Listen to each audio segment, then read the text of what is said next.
and that would be game 2 of our doubleheader. Coming up, Gary, back to you. All right, John, Nebraska trying to be what A&M's trying.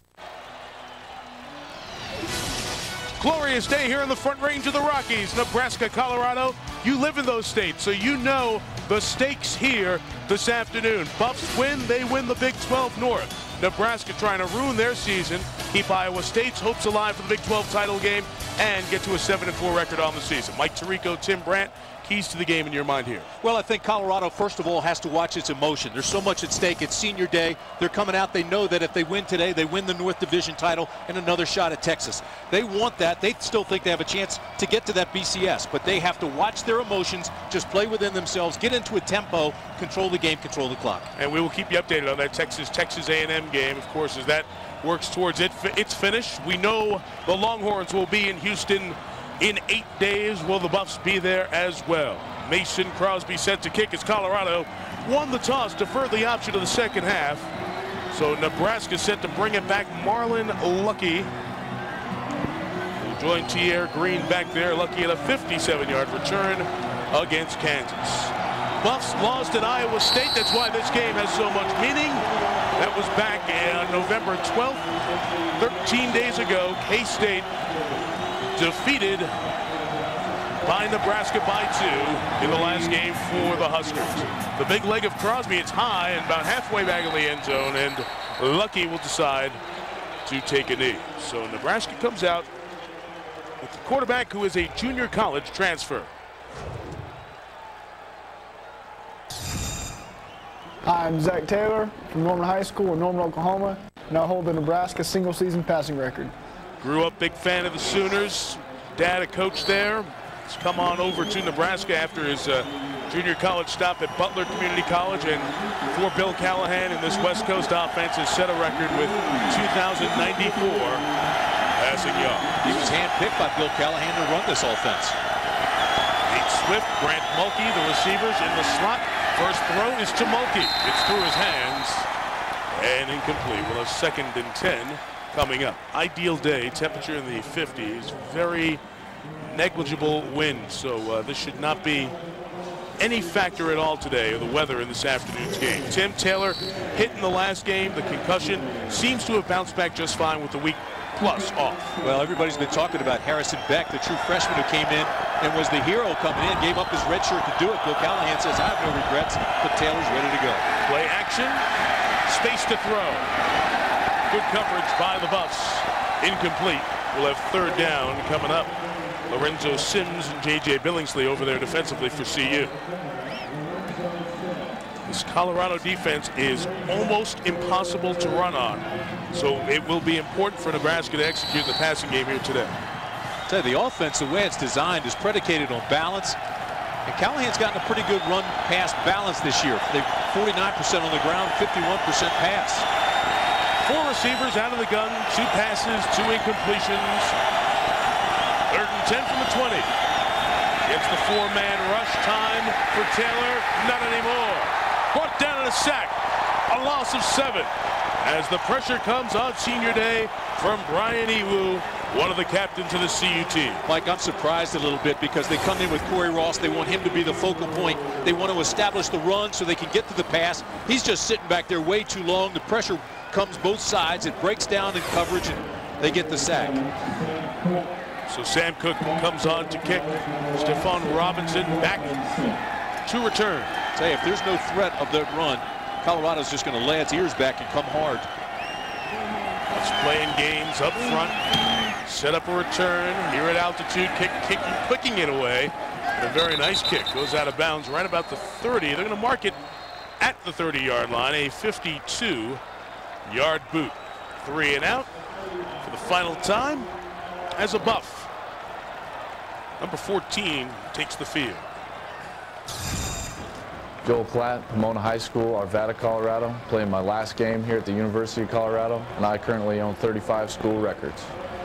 Those of you here in Colorado know the story. 23 years old, the baseball career with San Diego, stuck in A-ball, wasn't going to get out, so he got out, walked on here at Colorado, and has put together 4 very impressive years to pass some big names in the passing charts.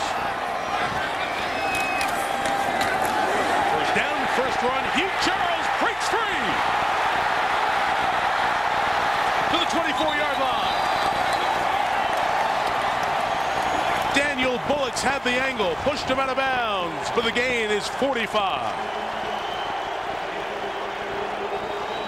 That's what Nebraska didn't do. Start with a run.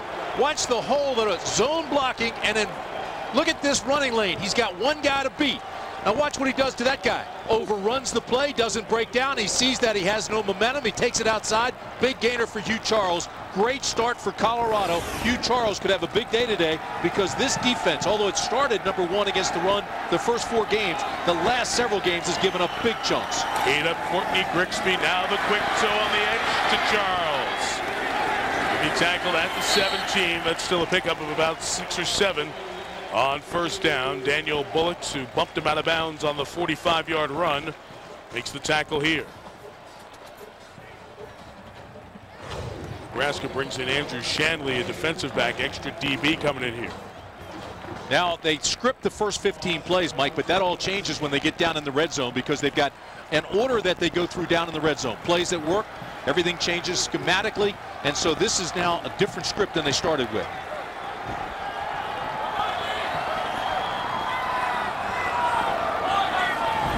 Second and 3, second straight throw, Platt for the end zone, incomplete, intended for his fabulous tight end Klopfenstein. It was Jay Moore on the coverage. He's the prototypical tight end, isn't he, Klopfenstein? 6'6", 245 senior, runs like a wide receiver, tough body, soft hands, and Joel Klatt likes him a lot. Look at Joel's numbers. That this season in the red zone, he's only thrown 2 red zone interceptions. So Gary Barnett's quarterback has really made good decisions down here. And this is important for Joel right here. He's coming off a so-so game. Their last game he threw 2 interceptions, and that's very unlike him. Only need a couple for the first down. He stumbles on the way out, sets himself, now tries to run, and is going to be stopped shy of the first down. Corey McEwen made a very nice play. The middle backer saw the opening, tried to get there, recovers, and forces the field goal unit on. Gary Barnett did not hesitate with the decision. 4th down and short. He thought he had a lane here. He stumbled out, got his foot caught on the center, thought he had enough to get to the first, but it's good close down by Nebraska. Best kicker in the country, Mason Crosby, junior out of Texas, from 33 yards. Easy, just so easy. He has that huge leg, as everyone here in state knows. Good from 33, so Crosby makes his 20th field goal of the year. And just like that, 3-0 Colorado, and credit those points to that 45-yard opening play run for Hugh Charles and the Buffs. That's a little lob wedge for Crosby. I mean, he's had 6 beyond 50 yards, and he's hit 5 of those. One of the strongest legs in college football, as you said, but you said so easy, and yet his leg is so strong, and he just splits the sticks. He's got such great confidence. Junior, and they're actually talking about Crosby potentially leaving early to go to the NFL. You don't hear that very often about kickers, but that is the kind of ability that this man has. Well, and in my opinion, he should win the Lou Groza Award. He's 13 of 17 from 40 yards or more. That's more attempts from 40 yards plus than 11 of the other 19 semifinals. Period. Done. So they go 5 plays, 54 yards, a minute and 39 to get those first points of the game. And for the second time, will Crosby kick off with Tierre Green and Marlon Lucky back deep to receive. Not a strength of the Huskers this year, only 20 yards per return. Great hang time with these kickoffs, too. And another touchback for Crosby here on the season. Mike, so far the story of this ball game has been the special teams, and Gary Barnett takes great pride in his special teams. Nebraska just a little bit better in virtually every category, so this will be fun to watch all day because Barnett challenged his guys. He called them out. He said Nebraska's better in every category special teams wise than we are. So far the Buffaloes have the advantage. Get you an update on the Texas A&M game right after this first down play for Zach Taylor and Nebraska, trailing 3-0 right out of the gate. Guys will also update us on a very important game for another team near the top of the BCS, LSU. First down run with Ross, nothing. And here's John with the update in New York. All right, Jamarcus Russell on LSU looking to get to the SEC championship game with a win, updating Texas and Texas A&M. Texas is deep in A&M territory. They're on the 12-yard line right now trying to put this game away with just about 2 minutes left. Mike, back to you. Okay, John, Buffs hope to see the Longhorns in 8 days in Houston. If they can win today, get to the Big 12 championship game. Corey Ross would like to stop that from happening. He gains 5 to the 25. Senior from Thomas Jefferson High School here in Denver with his 10 siblings, hoping that this final regular season Big 12 game will be his best. Talked about how emotional this game is for all the seniors. How about Corey Ross, this little running back right here? Grew up in Denver, Colorado, comes home, told me yesterday he had to get all kinds of tickets for friends and relatives. He said he was very emotional. He said he's going to have to keep himself calm. He's listed at 5'7", but I got to tell you, standing next to him, he's lucky to be 5'5". 3rd and 5. They need to get to the 30, looking for the first down of the game. They complete it on a nice pass and catch to Ross. 15 out of the backfield. Lorenzo Sims made the tackle. 32nd catch for Ross, who's been very dependable this year for the Big Red fan. Talked to the coaches yesterday about Corey Ross. Talked to the Colorado coaches about him. They said they recruited him. They wanted him here. They liked everything he did. He came to their football camp during the summer. They liked him, offered him a scholarship. He thought that he would have a better chance playing right away and having a better career at Nebraska. But he comes home to Denver, and that's a nice play for the little guy. Ross comes out. Marlon Lucky is the lone back with 4 wides. A pump and throw by Taylor, open in the seam. Nate Swift across the 30 to the 28-yard line.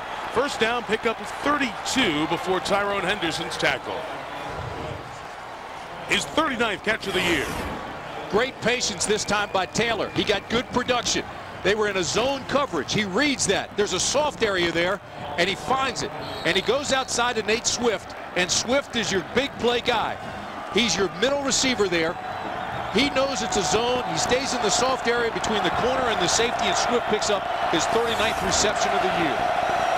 Dane Todd into block for Marlon Lucky. Got a nice block from his offensive lineman, too, across the 20 and to the 18-yard line. Greg Austin, the left guard, came out, opened up that hole for a gain of 9. And you know how they came out and threw the ball 3 straight? Colorado just laid its ears back. Well, now they're mixing the pass and the run. Here they come back and they give it to Lucky. Marlon Lucky had a big hole. Good little change up there because he's 6'1", 210, where Ross is 5'5", 5'6", 190. Freshman out of North Hollywood, California. Back to Lucky, to the edge, to the 10, 1st and goal for the Cornhuskers. So a very nice mix of Ross and Lucky moving it down the field. That's a gain of 10, and Nebraska's in business. And they're doing this against a defense that has not allowed a 100-yard rusher this year. Number 2 in the nation against the run. But they get him out on the corner. The contained man was trapped. They had to rely on the cornerback, Sims, to come in and make the tackle. But the defensive ends, Wright and Lucas, have to contain and force everything back inside. A couple of tight ends. The lone receiver is Terrence Nunn. Josh Mueller joins J.B. Phillips in the game. And here is Lucky following the blocks to the 5. Down to the 4, gain of 4. As you saw when the score went by a couple of plays ago, Texas added a field goal when they got in close there. So it's a 2-score, 11-point lead for the Longhorns. 2 minutes left in College Station. How about that? They came out with the 2 tight ends. The eye back that looked like old Nebraska. Just power running there by Callahan. As we have seen, and we talked about this during the week, Tip, the West Coast offense is not only a passing offense. And continues to change. Back to the 2 tights, 1 wide. Dane Todd set to lead the way, but I think we had Josh Mueller rock and move a little bit, and the tight end's going to be flagged. Cooper Casper, the referee. A false start by number 81 of the offense. The penalty's 5 yards, and it's still 2nd down. Josh Mueller missed or moved, but again he comes out with the typical I formation. Here's you got a tight end here. There he is moving. Here your other tight end jumps as well. Here's your I formation. That's old Nebraska. These guys are a little bit too anxious though, trying to get the contained guy we just talked about. Terrence Nunn, the wide receiver, into the game. Corey Ross comes back at that running back spot. You hesitate to call it the I back the way Nebraska had it for years because the offense is just not the same. out of the gun. Here is Taylor throwing to the end zone. Incomplete, intended for Nate Swift. That freshman who hauled in the big catch, the 32-yarder on this drive. You know, Tom Hubbard is a fifth-year senior, number 9 for Colorado, was chasing Swift. Swift had the steps on him. That ball just a little bit overthrown, but he puts a little bit of air under it. Watch the top of your screen here. Good strong move inside, frees the slot, and there comes Swift. He's open beyond Hubbard. Just needed a little more air under the pass.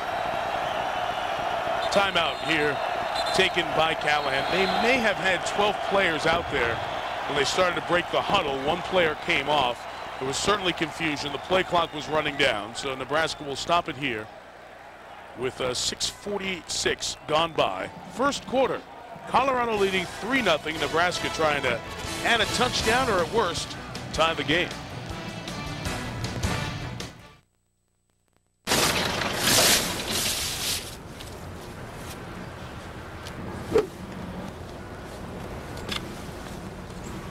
Forget the leaves, hang the lights. S. Claus.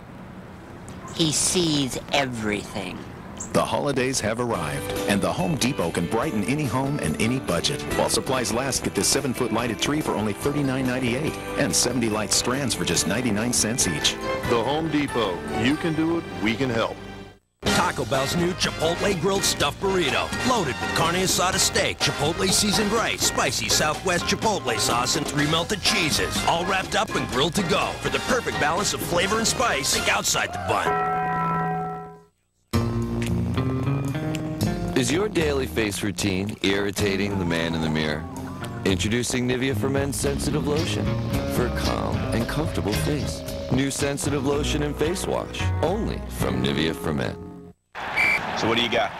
Actually, I got this great new VCast phone from Verizon Wireless for just $49.99. Plays music videos, sports clips, even 3D games. That is pretty good. Sale ends Sunday, though. After further review, you're all winners in my book. Game over. I gotta go. For 3 more days at Verizon Wireless, save $200 on the exclusive Samsung A950 VCast phone with stereo speakers and Bluetooth capability. Hurry, deal ends Sunday. Only from Verizon Wireless. What does America need right now? How about an assurance with Chrysler, Jeep, and Dodge? What would that be? Gas and scheduled maintenance for 2 years. A 60,000-mile limited warranty. Engine, transmission, oil changes. They're all covered. What does it mean to you? I can fill up my tank without emptying my wallet. Scheduled maintenance is taken care of. Gas, maintenance, warranty. What else is there? It's our Miles of Freedom plan. Now to the end of the year, get 2 years of gas and scheduled maintenance and a 5-year or 60,000-mile limited warranty on a great selection of 05 and 06 models. It's all taken care of.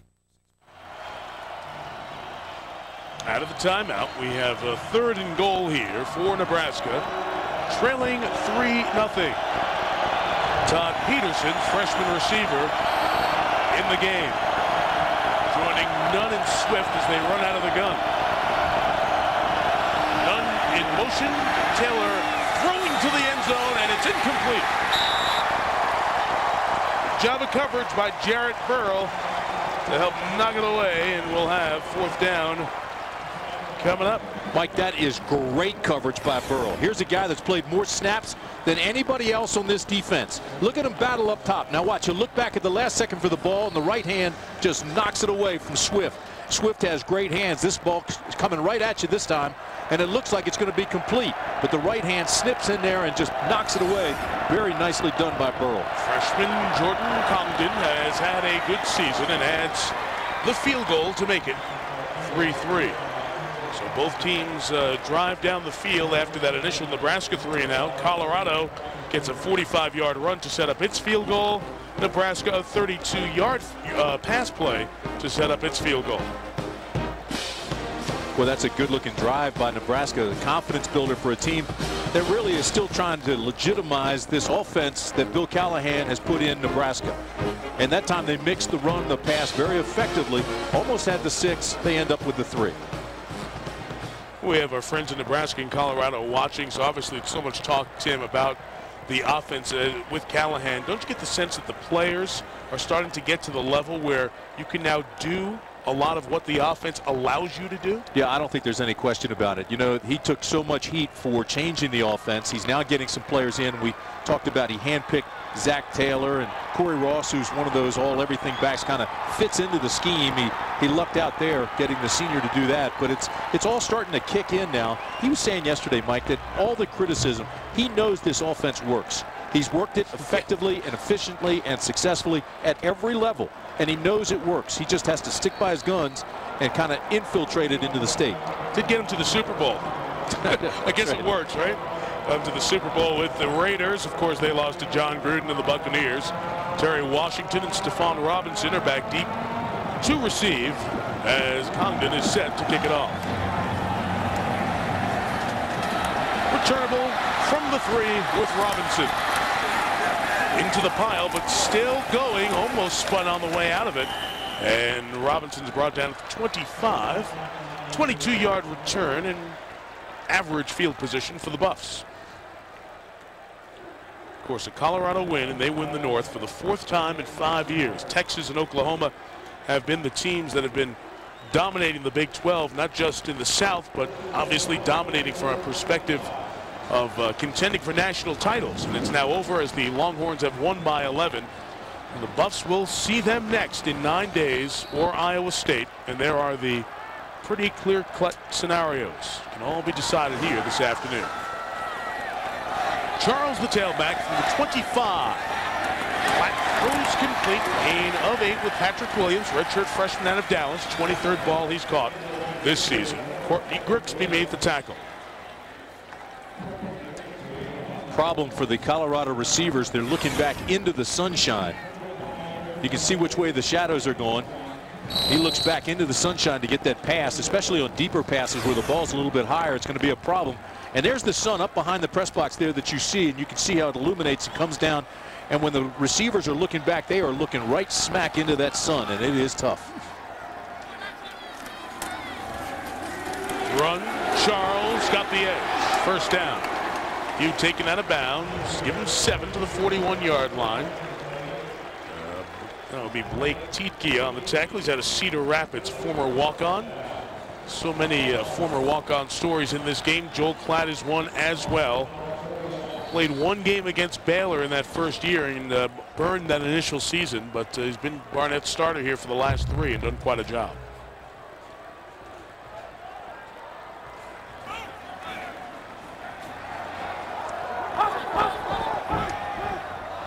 With the bunch formation with a couple of tight ends to the near side, and Klatt will throw wide open to Sipnewski, or rather to Klopfenstein, I beg your pardon. And he takes it out of bounds, just shy of the 49-yard line. That should be enough for a first down.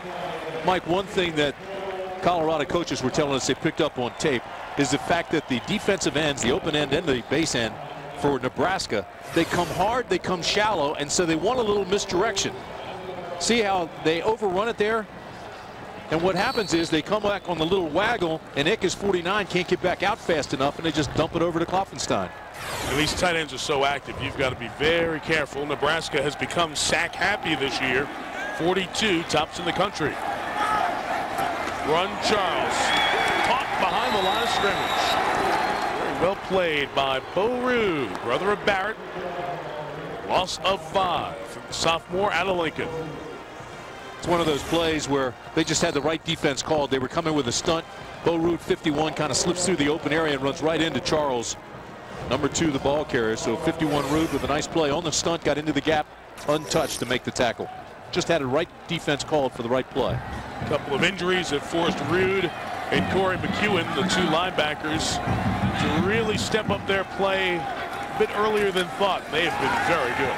Second and long. Klatt with time, throws incomplete. Just a hair late as Bullocks was closing in on the coverage on the pass intended for Williams. Lawrence Vickers is going back saying, come on, Joel, you got to look my way.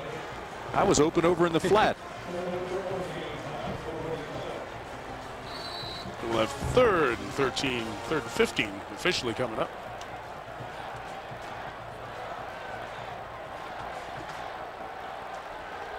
See what Kevin Cosgrove's crew can come up with. Second year as the defensive coordinator here at Nebraska.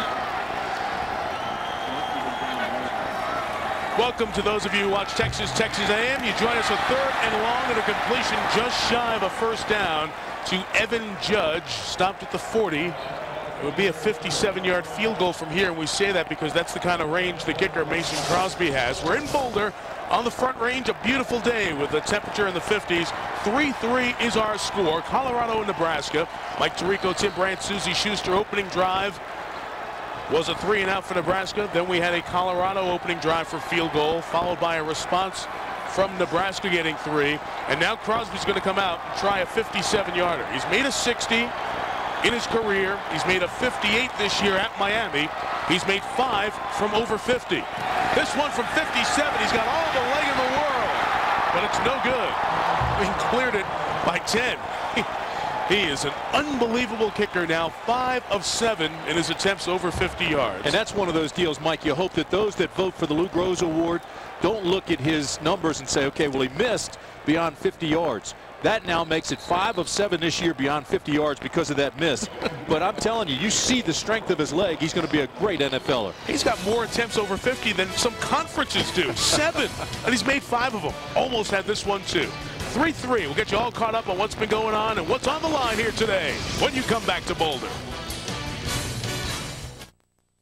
The all-new Ram Mega Cab has an available Cummins diesel, the only reclining rear seats, and the most rear seat legroom in a truck. It has the world's biggest cab. Hey guys. Later. Okay. Who's riding shotgun? Good. Yeah, we're good. Yeah. Hi, honey. Comfy back there? The Dodge Ram Mega Cab. Yeah, it's that big. It's our Miles of Freedom plan. Get 2 years of gas and scheduled maintenance and a 5-year or 60,000-mile limited warranty on Mega Cab.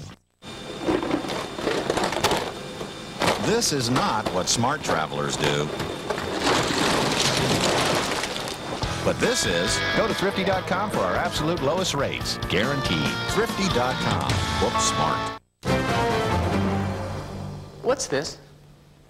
That's a challenge flag, and it was thrown at that beer. Objection. Overruled. Why didn't you throw your usual yellow flag? The red challenge flag is thrown when a review is required. And upon further review, isn't it true that Miller Lite still has more taste?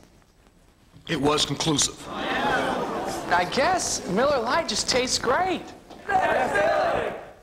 Oh, no, you didn't! All right, great taste.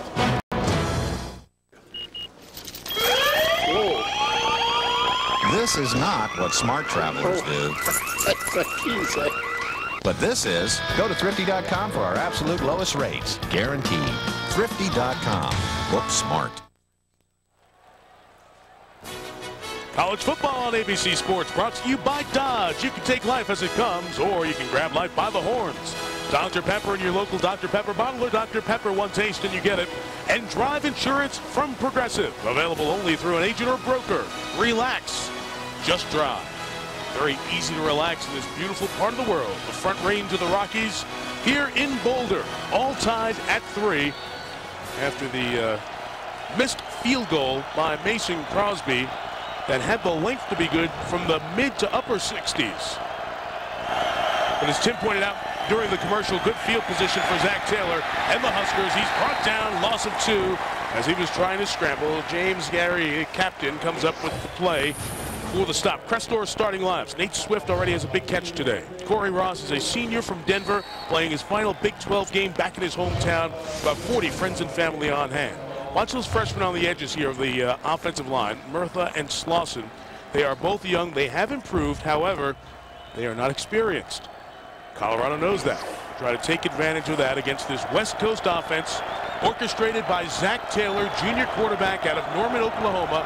Grew up a fan of the Sooners. His dad coached there.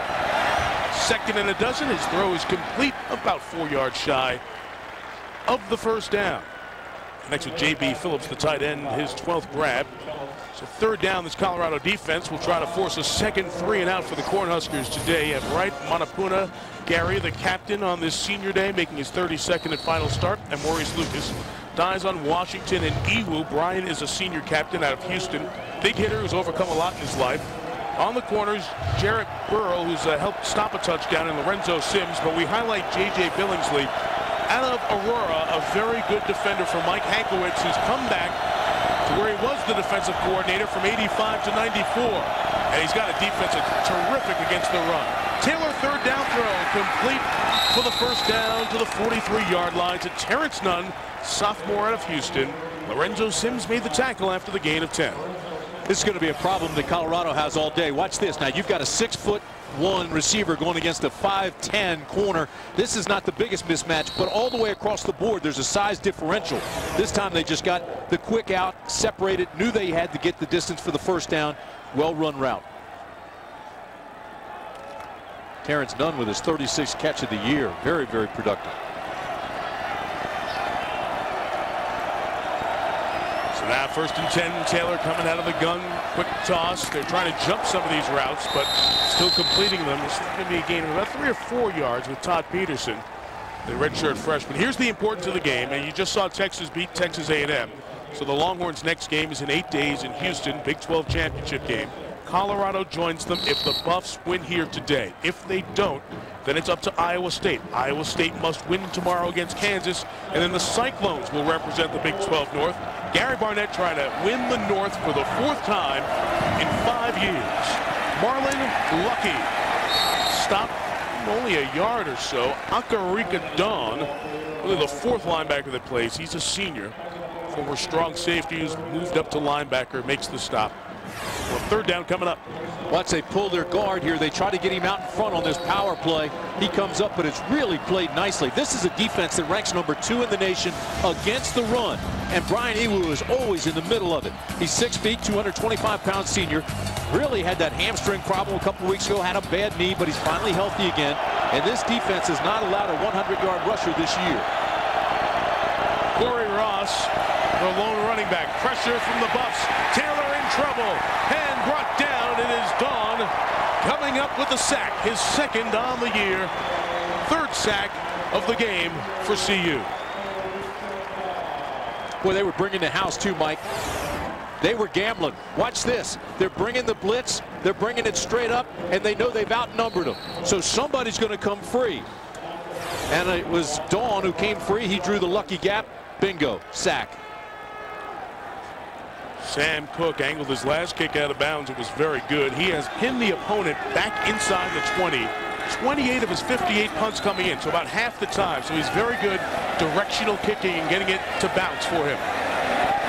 Unable to do it there. Nice diving attempt by Rigoni, but it goes out of bounds. The kick was 44, the net 24. So the former baseball player, former walk-on, who set the Colorado passing records by a lot, Joel Klatt. He's on the field when you come back in a 3-3 game. When you can create your own holiday seafood feast, a meal turns into a celebration. Only Red Lobster lets you create your own favorite holiday feast by combining 2 or 3 of your seafood favorites. Choose from 10 signature dishes, including our very best sweet and tender snow crab. And remember, this holiday season you can treat the seafood lovers on your list to a Red Lobster gift card.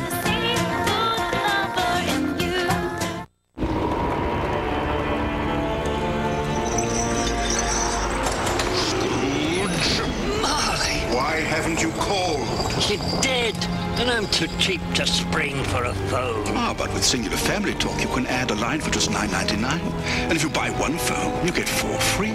Free? Which means 1 for you, 1 for me, and 1 for each of my friends. 'Tis the season to buy 1, get 4 free. Only from Singular, raising the bar. At Fred Meyer and Littman Jewelers, this 1-carat total weight diamond ring is on sale for $3.99. But for 3 days only, save an additional $200 and pay just $1.99. For all those special times. Fred Meyer and Littman Jewelers. That's not Santa. That's 50 million jolly customers who know their financial stockings are stuffed. Insurance, loans, retirement. AIG. You gotta stop playing these exams the way you play football. Teamwork is cheating. You know, it is not about winning. It's about the truth.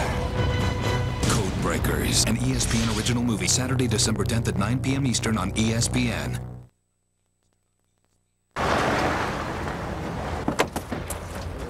Jeez, that's a big truck. Yeah?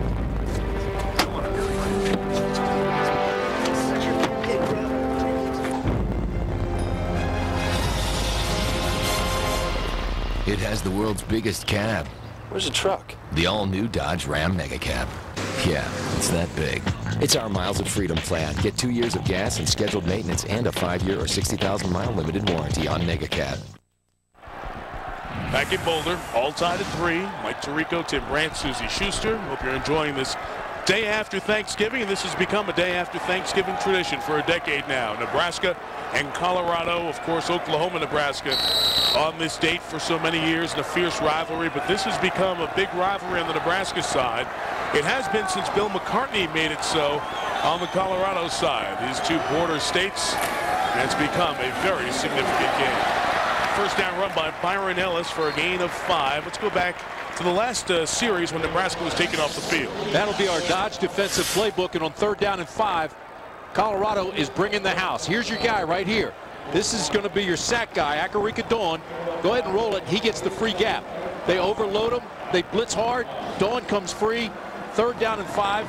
They get the sack, and that all comes from a game plan. They see that field position, that down and distance. They know what they like to do. 2nd and 5. Throwing the deep ball for Sprague. It is incomplete and defended by Zachary Bowman, former junior college player out of Alaska. Let me take you through the Colorado lineups for those of you who watch Texas A&M. On those Crestor starting lineups, if Sprague and Judge the receivers, Kloffenstein, fabulous tight end. You'll see a lot of Quinn Sipnewski as well. As for the guys up front on senior day, Gary Moore is a senior, Clint O'Neill's a senior. Those two tackles joined by Fenton Daniels and Daniel Sanders getting the start today at the split guard spot. There's Kloffenstein already in the action today with a catch. He has 26 on the season. 3rd and 5. Ellis is the back. The throw is complete but shy of the first down. Gain of 4 for Kloffenstein. So the Nebraska fans, about 5,000 strong, they are heard as the Big Red defense. The Black Shirts come up with a 3 and out of their own. Good job by 25. Tiki, the safety. He knows that Kloffenstein's the main guy, just does a quick butt hooking out, and he's right there on his back. Great coverage. Terrific hands by Kloffenstein. You know he's going to catch it even if you're hanging on his back. Fabulous kickers. You've already seen the big leg of Crosby, the place kicker, as Courtney Grigsby goes back to receive. John Torp set to punt. He's one of the 3 finalists for the Ray Guy Award, best punter in the land. This is not his best. Tough in the sun. Nice job by Grigsby from the 19. That's a hand up by the face. Here comes the flag on a gain of 11 on the return. Let's see if they will call the face mask and if it'll be 5 or 15.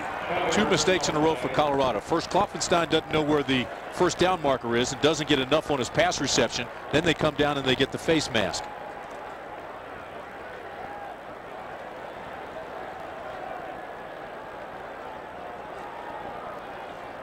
It is a 15-yarder as called by Cooper Castleberry, so Nebraska will have its best starting position of the first quarter. Show you why it's a 15, because he hangs on right there, and all of a sudden he's looking out his ear hole. Anytime you put a runner in danger like that, they're going to call that 15 if you hang to it. Terry Washington, the Buffs have been penalized a whole bunch. You see that 86.1. That's a lot of yards as it is, but just in individual games, it's just piling up. 17 against Miami, 11 against Texas A&M, 11 against Texas, 10 against Kansas, 11 against Kansas State, 10 against Iowa State. Good teams have to be better than that. No question. And those 10 penalties for 90 yards against Iowa State really were drive killers. Final minute, first quarter, 4th possession for the Huskers. 2 punts and a field goal. Taylor's throw is swooped off the ground and ruled a catch by Terrence Nunn, a gain of just a couple of yards. Tim, while we have a segment to talk about this West Coast offense, and for the folks nationally who haven't seen the Huskers, give me your feel of where it is in year 2. Well, it's not the same West Coast offense that Bill Walsh designed originally, and it continues to change all the time. But if you look at these numbers, you'll see that Bill Callahan's offense is starting to take hold now that he starts to get some people in there. I mean, the rushing game has improved, the passing game has improved. He's starting to get his balance. You're starting to get guys with Zach Taylor in there that understand what he's trying to do. Now, is it hitting on all cylinders? Absolutely not, and it's going to take some time. But I'm one of those guys that thinks it will work here if he sticks with it and continues to get the players that can play in it. Final play of the quarter is a nice pass to Nunn. Terrence breaks through the tackle. Check that. That's Nate Swift, who gets it in a first down to the 37-yard line. Pick up of 15 to end the quarter. So a couple of catches here for Swift, who is breaking some of the Irving Fryer receiving records at Nebraska, even though he didn't play the first 3 games of the year. Nebraska has it in Colorado territory when the second quarter begins. After 1 in Boulder, all tied at 3. And we're back with more after this message and a word from your ABC station.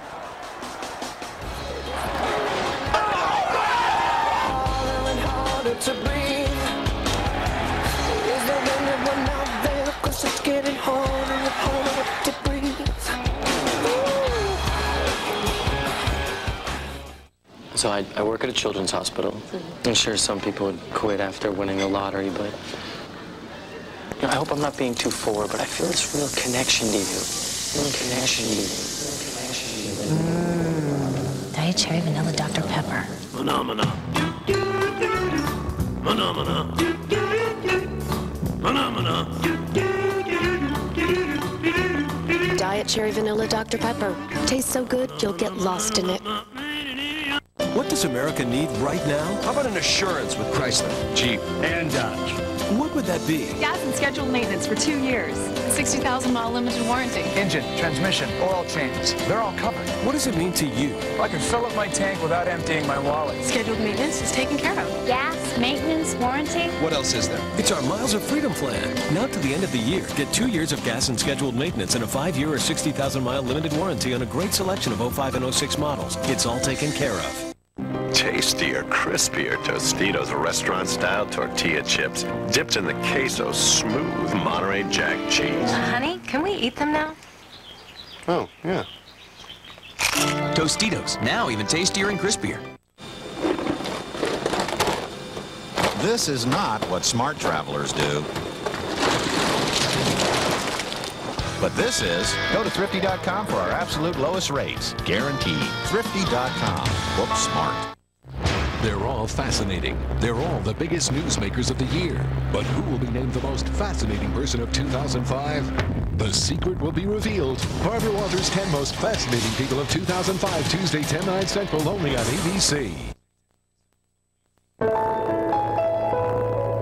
Growth is an irresistible power of nature.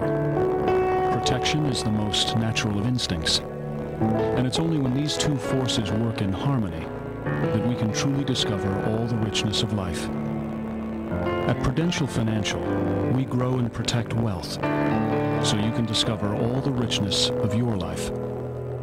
Growth and protection. At Prudential Financial, it just comes naturally. CU quarterback Joel Klatt talks exclusively with 7 News after the game.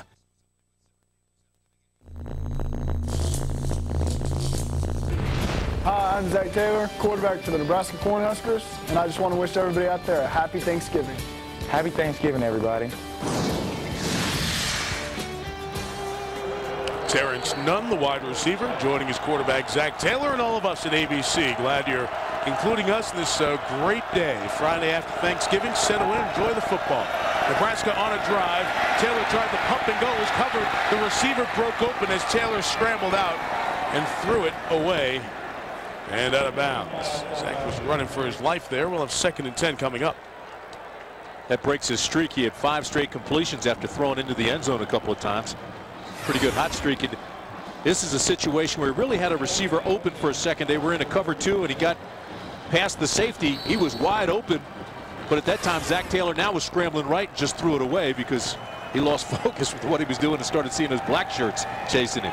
We got some personnel issues with Nebraska, bringing France Hardy, the receiver, in and out. Finally got the right personnel for 4 wides and 1 back on 2nd and 10. Taylor, who has broken David Humm's passing yardage record here this year, can run with it. Trying to get to the first down, but what a hustle play by Jordan Dizon out of Hawaii, the sophomore. First true freshman to start in a while at the linebacker spot for Colorado. You know, Dizon, Mike, is like a heat-seeking missile. Just watch 44 now, chase him down once he starts to scramble. All right, here goes Taylor. Here comes Dizon, 44, and watch the impact. Bam! And just knocks him out of bounds short of the first down. Terrific play by Dizon, who's 6 feet, 225-pound sophomore. You talk about lost. Zach was almost lost on that play.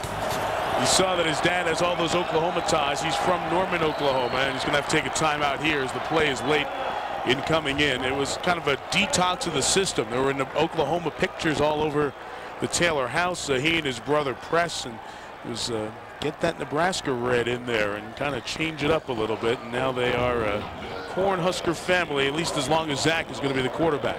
A third and a yard coming up from the Colorado 28 after this Nebraska call timeout. Allstate presents Good Hands Flashback. Eric Crouch and the Nebraska offense demonstrated their versatility during a showdown with Oklahoma in 2001. The Huskers quarterback was on the receiving end of this 63-yard double throwback.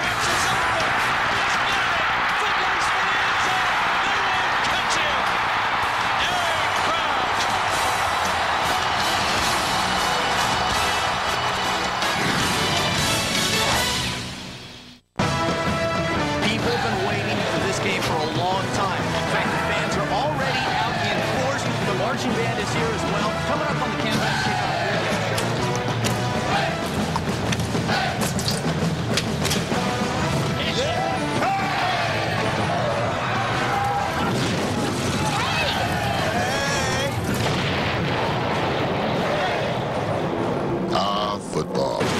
Are you in good hands? Millions of people have joined the Ford and Lincoln Mercury families, and now we're making it even easier for you to join. Introducing Keep It Simple pricing. No tags, no hassles, no gimmicks. The price you see is the price you'll get. Keep It Simple pricing. It's simply a great value. And your Ford and Lincoln Mercury dealers are willing to shake on it. Check it out today at Ford.com. Did you feel that? Something is coming. A force from overseas, perhaps? A new competitor? Or change itself? Don't you feel it? Hey, what's up? Am I alone in this?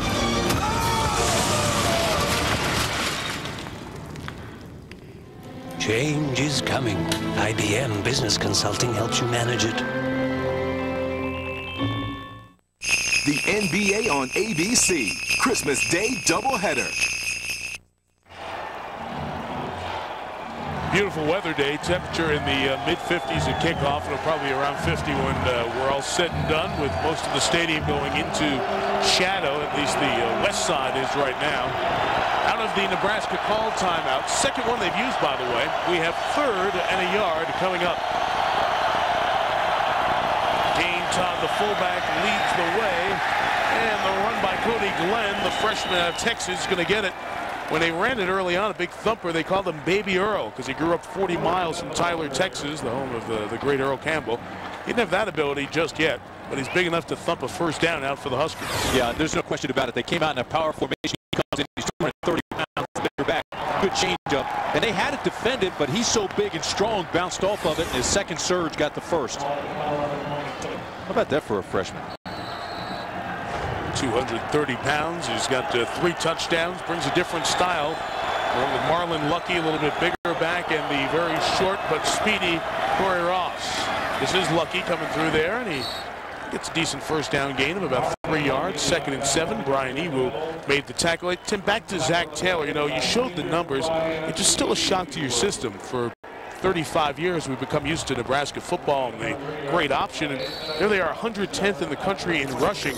And Taylor, in one game this year, set a record by throwing it against Iowa State 55 times. Yeah, and he's still not completely there. 14 touchdowns and 10 interceptions, but he comes in. He was there in time for spring. He was 20 or 27 in the spring game. I mean, he's picking up what they're trying to do. It's a quick strike offense like that. Nice throw. It's a catch. Play was stopped. Terrence Nunn gets it. We'll have 3rd and short, and Susie Schuster has more on the quarterback for Northern Oklahoma. Well, Mike and Tim, that time in spring ball has made all the difference. He studied the playbook, the intricacies of the offense. He said if talent is equal with Harrison Beck, he said the experience I had junior college will make all the difference. difference. He said, I knew that Bill Callahan had brought in a so-called golden child in Harrison Beck, a kid who played a version of the West Coast offense in high school. But he said the difference is I am used to the speed of the game and Harrison isn't.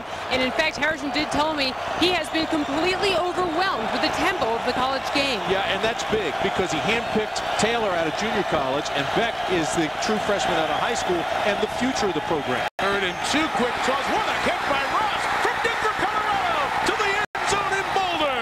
Touchdown, Huskers.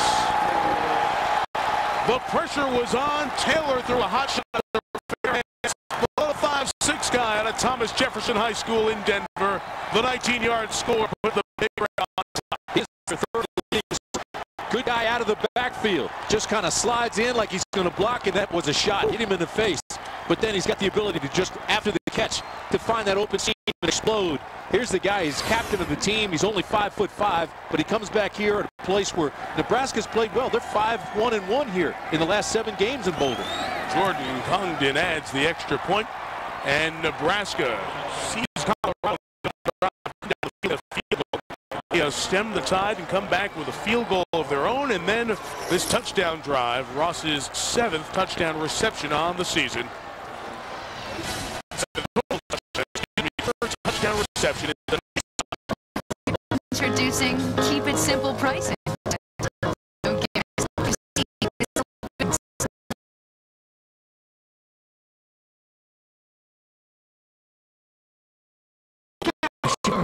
Can't work.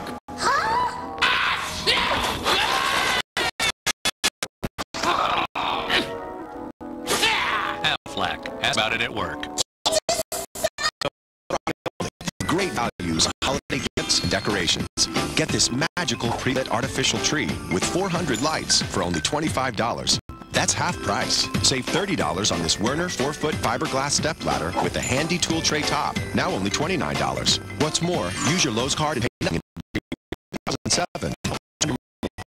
Lowe's this Friday only for great values, and see why there's no place like Lowe's for the holidays.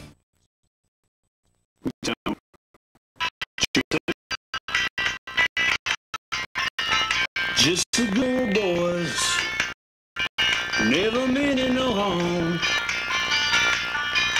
Beats all you since the day they was born. I love it. That's my theme song. To find your 2005 Aflac Holiday Duck, visit our website. Ford, built for the road ahead. Angler, raising the bar. We're going to do this one again. I don't know if the ball was whistled ready for play before Congdon came up and kicked it off. So we will do it again after the touchdown scored by Corey. A touchdown wraps up the 8-play, 54-yard, 2-minute, 47-second drive, as that is the drive summary presented by Drive Insurance from Progressive. Taylor was good on that drive, only 1 incompletion, a couple of third-down conversions. I'm trying to figure out between the officials what exactly happened. The 25-second play clock does run on kickoff. The ball has to be whistled in and ready for play. On the play, the ball will be re-kicked. And it was not whistled ready, so we'll try it again. Stephon Robinson and Terry Washington out of St. Louis will go back and do it again.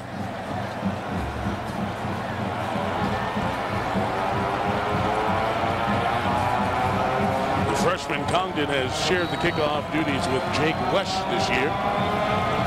Robinson had a big return in the Colorado State game way back at the start of the season. Thing that happened in the end zone. Well, it was all set up, Mike, by that missed field goal. They got good field position, and then they made it pay on this play. I mean, here's your guy right here.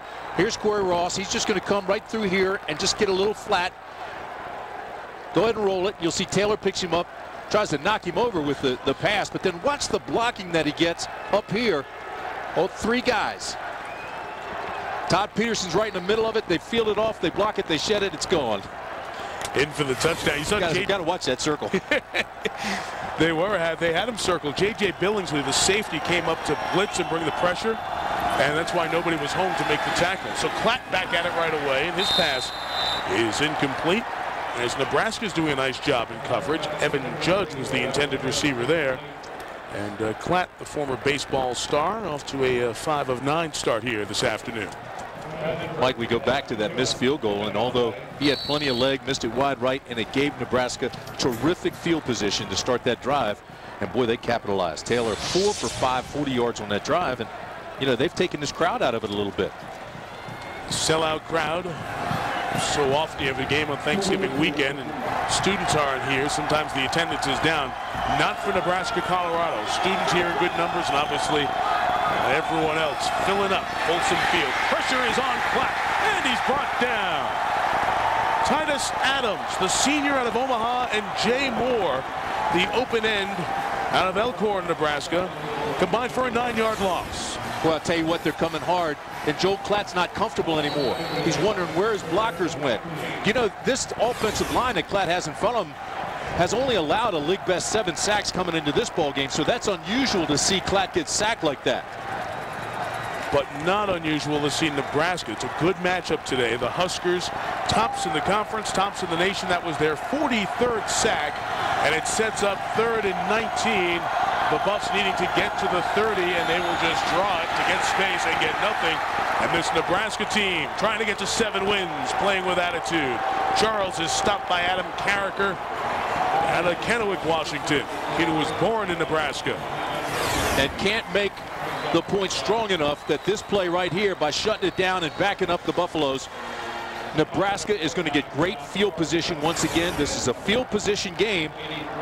And right now, Nebraska's winning that game. Terrence Nunn, second in the country in returns at 19.5. He goes back this time for Nebraska as John Torp gets set to kick it. Torp, the huge leg, averaging about 45 per punt. And the play clock runs out. That'll cost him 5 more. So all the movement by Nebraska up front, just a little special teams wrinkle, trying to give him a tough look. Dead ball foul. Delay of game on the offense. Penalty is 5 yards, and it's still 4th down. I mean, the Huskers are really playing with attitude, and you can see it in the body language. And both these teams really take great pride in their special teams, to the point where Gary Barnett challenged his punt team. This punt team is by invitation only, and they've got a great punter. But right now, they're making mistakes, and they back themselves into a corner. Torp back to the goal line. End line, beg your pardon. Not his best kick. On the bounce, they let it go. It's going to work out just fine.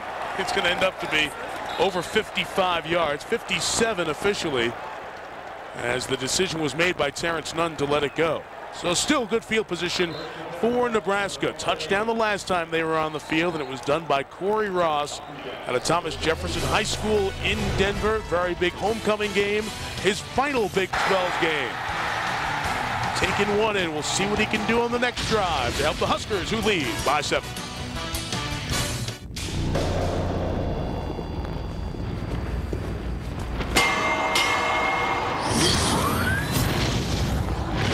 The front and rear pillars of the F-150 are insulated with an innovative heat-activated foam to reduce noise, making it as quiet as a luxury vehicle. A luxury vehicle that can tow 9,900 pounds.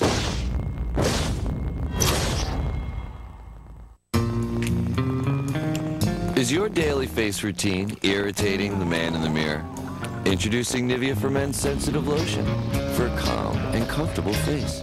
New Sensitive Lotion and Face Wash, only from Nivea for Men. Life offers a simple formula for long-term success.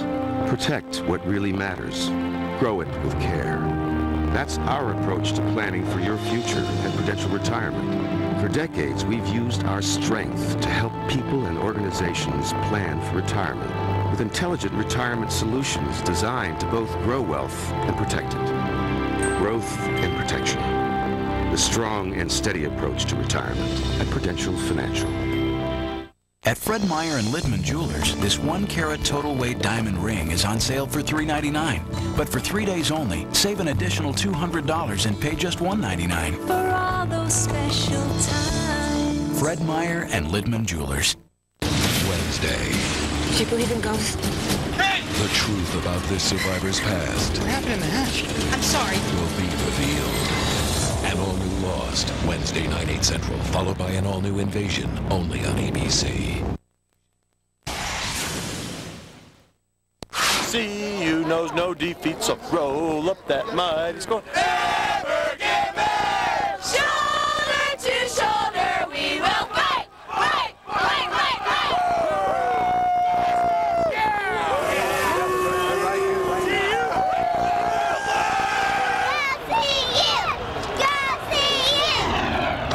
Great scene here in Boulder this afternoon. Wonderful tailgating. About 5,000 Nebraska fans making the trip. 1st and 10 for Zach Taylor and the Husker offense.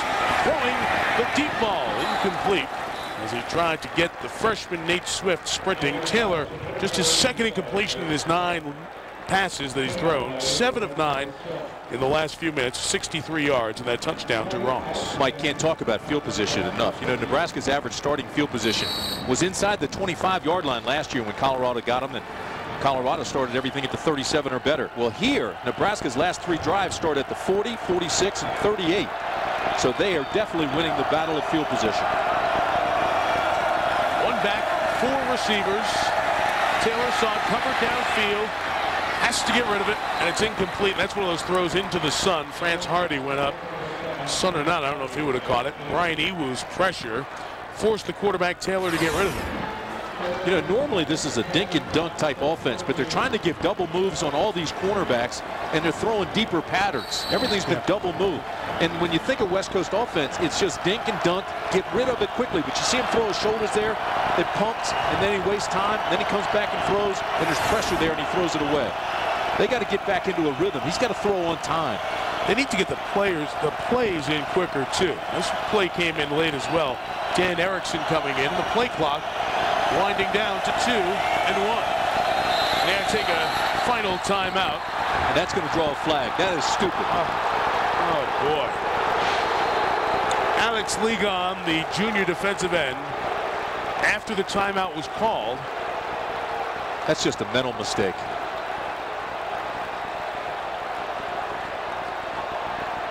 They feel that he could have stopped in time. First down. Timeout, Nebraska. Dead ball, personal foul, number 51 in the league. And we have people, morons, who are throwing stuff onto the field. Had a bottle thrown and some other stuff, and some of the Colorado players are trying to tell him to calm down. Saw the clock, called his final timeout. The snap came firing back. And there you see it real speed after he called the timeout. Ligon came in. He can't believe it. Well, he's saying that he didn't hear the whistle. He's saying that he thought the fumble was there and he was just knocking him out of the way.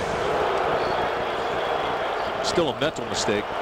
So it'll be 1st and 10 for Nebraska after we come back. They're out of timeouts, but leading by 7. So I work at a children's hospital. I'm sure some people would quit after winning the lottery, but I hope I'm not being too forward, but I feel this real connection to you. Real connection to you. Diet Cherry Vanilla Dr. Pepper. Phenomena. Phenomena. Phenomena. Diet Cherry Vanilla Dr. Pepper. Tastes so good, you'll get lost in it. Bob, where are you? Boise. Boise? Where's my proposal? I just sent it to BizHub. BizHub? BizHub's in Boise? BizHub is next to your office. Near the fax machine? BizHub is a fax machine. Fax are needed in color. I printed it in color. But you're in Boise, Bob. I'm printing to BizHub from Boise. You've got a BizHub. We all have a BizHub. Surprising versatility and amazing affordable color. That's BizHub from Konica Minolta. I got a BizHub? Those marinated or rubbed? That's not garlic I'm smelling. I like tangy. Ooh, can you make mine tangy? Spicy. Want a new spin on steak? Welcome to Chili's. Hurry in now for the new Chili Steak Festival. Big, juicy flavors like our savory garlic lovers ribeye. Or try our new decadent filet, topped with bacon and served on a melted layer of brie and blue cheeses. New Chili Steak Festival for a limited time. Come on, live a little. As we're back from the timeout, it's 1st and 10 after the 15-yard dead ball personal foul against Alex Ligon. They made an announcement to the fans to try to exercise good sportsmanship and not throw anything, as a few did. Very difficult call, trying to protect the quarterback. Here a timeout with the whistle. Bang, bang call, as Tim said. But it's in Nebraska's favor. And Taylor steps up wide open. It's Peterson. Todd Peterson inside the 15. And he takes it to the 9. First and goal for the Huskers. A pickup of 38. And they are really doing damage to the Buffs secondary here in the first half. Zach Taylor really in a rhythm. I mean, we talked about him double pumping, and he had to throw on time. This time he does throw on time, but again, it was the double move, so they've seen something that they're trying to work on. He fakes the out. There's the move. Now he's sprinting down. Nobody picks him up. I think the safety thought he was coming over. The corner didn't pick him up, and he was wide open. Taylor wise enough to see him and get the ball there on time. And Timmy, to double move, you have to get time from your offensive line. They're doing a nice job. They go up the middle with Cody Glenn, the big back. Took it down inside the 2. And Nebraska, a yard and a half away from a 14-point lead on the road here in Boulder, a third of the way through the game. Mike, Colorado's got to regain its composure. Look at the referee here on the left side. There's the timeout. The referee on the left side of the screen. He goes to blow his whistle. All right, but here comes the defense, and they don't know if, in fact, the whistle had been blown in time or whether it's a fumble. So they're still upset about the call. It was a bang-bang call, but they've got to regain their composure. They've given up 2 big plays. Dane Todd, the junior fullback from Lincoln, leads the way as Glenn walks into the end zone. Touchdown, Nebraska. And those aren't the only people who wear red that are cheering. How about the folks in Ames? The Iowa State fans are all fired up right now, because if the Buffs lose and Iowa State wins tomorrow, Iowa State goes to the Big 12 championship game. Boy, Zach Taylor's playing with such confidence. They're working their backs perfectly. Glenn comes back in. He's the big back. His second touchdown. He looks very effective when he runs it down in the red zone. 5 plays, 62 yards. Jordan Congdon adds the extra point. 17 unanswered for Nebraska. They've scored 17 points in 13 minutes and 9 seconds, silencing the crowd in Boulder. 17-3. Big Red.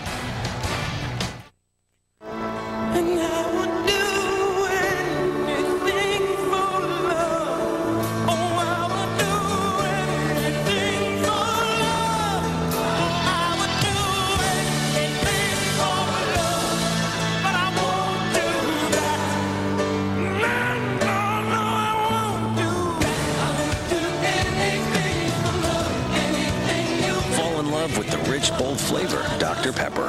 One taste, and you get it. Well, Zach Taylor, the quarterback who was injured at the end of the last game that Nebraska played, a 27-25 win over Kansas State. He got a concussion, so really the fourth quarter had to go, as Susie Schuster told you earlier, to Harrison Beck, the freshman who burned his red shirt, didn't play before that. Ends up doing enough to maintain the game. Congdon comes in, kicks the game-winning field goal. Nebraska wins that game, gets a 6th win, so they are bowl eligible. Now they're trying to get win 7 on the season. And boy, 7-4 sounds so much better than 6-5 when you're assessing your season. Returnable kick, Stephon Robinson, room to run. Flag down. He's down at the 25-yard line. So penalties have killed the Buffs throughout the season. They've already picked up 3 flags for 35 yards, 2 personal fouls, and here's another 10 on top of that. So as they mark it off, let's go down to Susie Schuster. Suze? Well, Mike, to say that this Nebraska bench is elated wouldn't even put it correctly. This team, to a person, said to me yesterday, we need to win this game not for pride. We're already in a bowl. We need to prove to the nation that Bill Callahan knows what he's doing. They told me to a man that they hear all the criticism of their coach, but people don't know what goes on in practice. Guys, this is about proving to the nation that their coach is in charge. And that's a good point, Susie, because this is a national stage, and Nebraska used to be on the national stage on a regular basis. But because of the dip, missing a bowl game for the first time in 36 years last year, a 7-7 year before that, they have been slightly off the radar nationally. See how Colorado responds. Hugh Charles runs it Gets it only across the 15 to the 16. Second and about 8 coming up. Yeah, they're trying to accept that challenge and legitimize this offense. But let me tell you something. Both of these teams that we're seeing here today run the exact same offense. And I don't think a lot of people realize that. But Sean Watson, the offensive coordinator at Colorado, and Tom Cable, who was here before that, they worked with Bill Callahan before. And they all have the same offensive attack. Watson and Callahan shared an office back in Illinois when Mike White was the head coach. It's part of this West Coast offense passing tree. Black, pressure, tries to escape, can't do it. Carricker led the charge. Second sack for Nebraska. And the sack will be credited to the junior out of Louisiana, Barry Pryor, but Adam Carricker came in off the edge and did the early work. Another 3rd and long coming up. Mike, remember we were talking about the contain guys early in the ball game? Well, now they're trying some stunts on the outside, but they're coming from the outside pressure, which is going to open up things in the middle. That offensive line is going to start stepping out a little bit to help on the outside contain guys that are coming hard down the edge. And by doing that, they loosen up the middle a little bit, and Cryer came in. Colorado's going to have to take a timeout. Their play clock is running down to 3 for the second straight drive. We're going to have 3rd and 19 coming up for CU. The Buffs are wounded right now here on Senior Day. 17-3 Nebraska. Step out, 3rd and 19 coming up. Be right back. When you're a star like me, you just get treated differently. Key to the minibar? They miniaturize an entire bar just for me.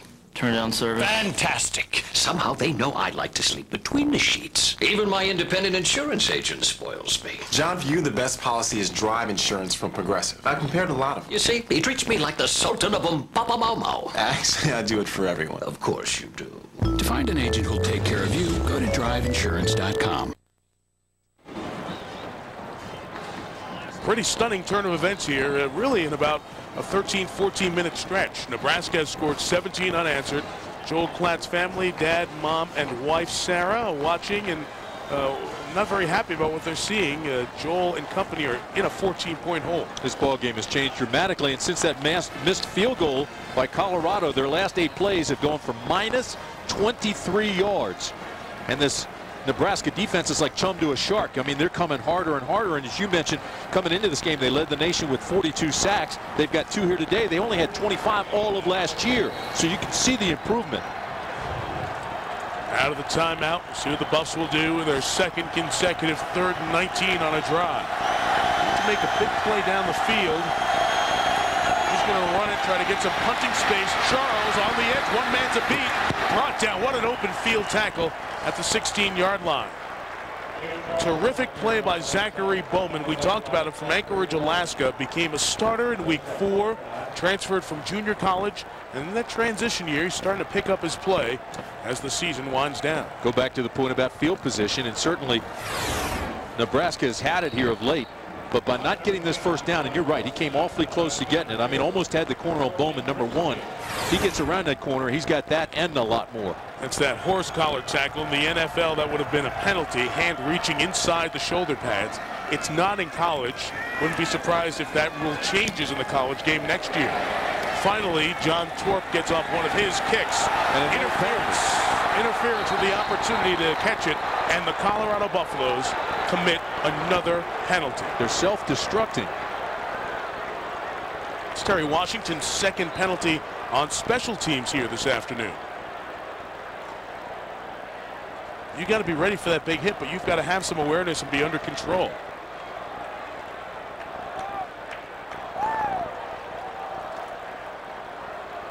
That's all timing, all timing. And you've got to use self-discipline, break down, wait for him to make the catch. Kick catch interference. Number 10. Kick catch interference on number 10 there you go. Of the kicking team. The penalty is 15 yards from the spot of the foul, and it's a first down. 3 15-yard penalties. He's even waving up here to thank you for the number. Well, let's see, who was it? What's this, Mike? You have to break down here. It was 21. It was, yeah. You've got to break down. You've got to wait. You've got as soon as he catches the ball, then you can explode through him. It's Vance Washington, not Terry Washington. 21, not 10. right name, wrong number, and you can see he's trying to find somebody to be a sympathetic ear right now. That's when guys start to walk away from you. Taking over at midfield, a toss to Ross, who throws it back to Taylor, who can still throw it. Look out for Ross out of the backfield. Ross took the pitch, takes the pass, and takes it for about 25 yards. What a great job by Taylor and Ross both. Taylor saw his receiver was taken away. It was one receiver downfield, and he was taken away. Good defensive coverage by Colorado. But Corey Ross had enough sense. He was the safety valve. He slides out. Now watch. Here's Ross. Give it back to Taylor. Taylor looks down deep. His receiver's covered. He starts to scramble, and Ross puts his hand up and says, "Here I am." Throws it out to a safety valve, and Ross just explodes. Smart play by both guys, Ross and Taylor. This Colorado defense that has not given up a lot of points during the year. On the ropes. Good pressure. Taylor goes down. Abraham Wright out of Oklahoma City comes up with his 5th sack, more than his total from last year, where he had 4.5. It's a loss of 8 and the 4th sack for the Buffs here in the first half. Colorado basically a zone team, but they're trying to bring some pressure, and so they're using some zone and man combinations. Boy, they came hard that time, and they've got to stay in Taylor's face. They've got to make him a little uneasy, because right now, boy, he's feeling it.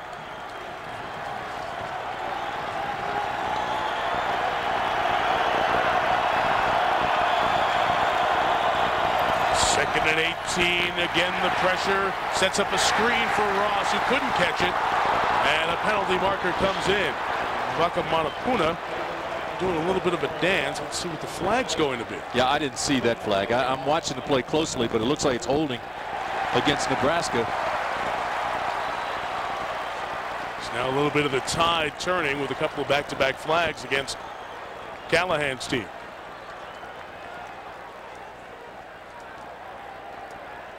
Well, that was a good defensive call by Mike Hankwitz, the defensive coordinator for Colorado. Second down and long. They don't need the blitz. Set back. They were in a zone.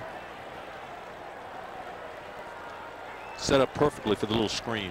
Will they take the penalty here? Yes, they will. Holding on number 70 of the offense. The penalty is 10 yards, and it's still second down. It was on Matt Slauson when we did the lineups at the beginning. We told you to watch those freshman tackles. Watch the top of the screen, and we're looking for number 70 right there.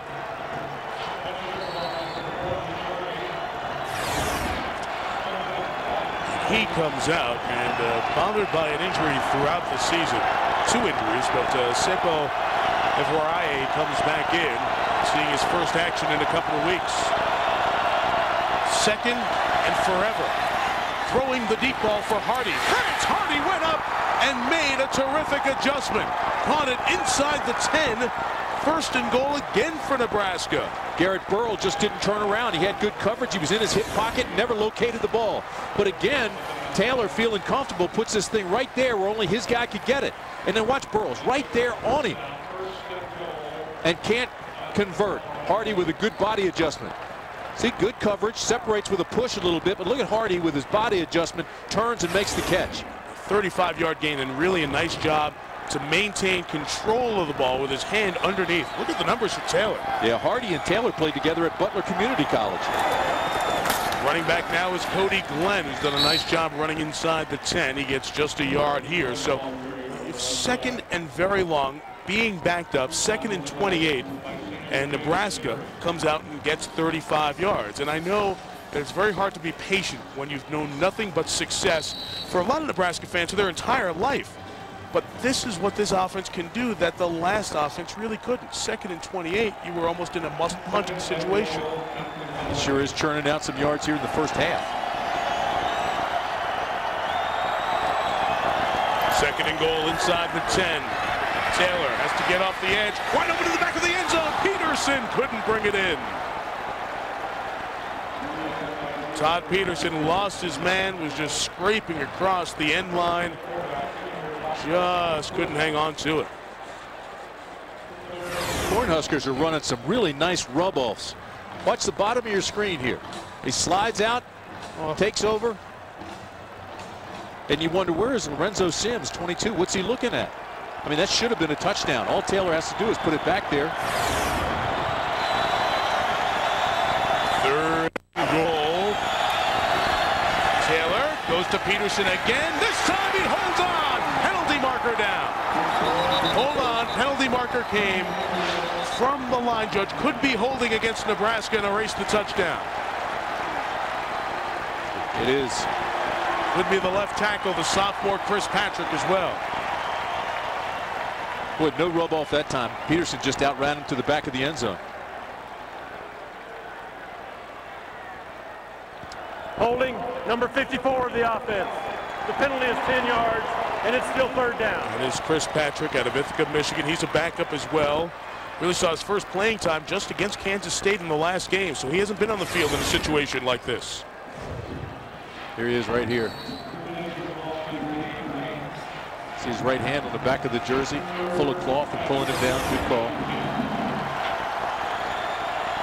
Three receivers to the top. France Hardy solo to the near side against what looks to be and is man coverage. They go Hardy's way. Taylor had to pull it down.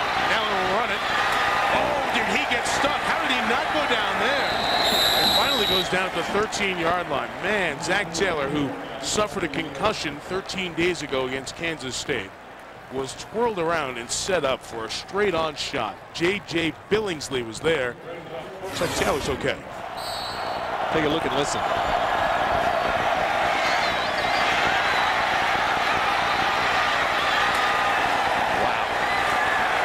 Thaddeus Washington's helmet came off, and for a minute I thought there was a head in it.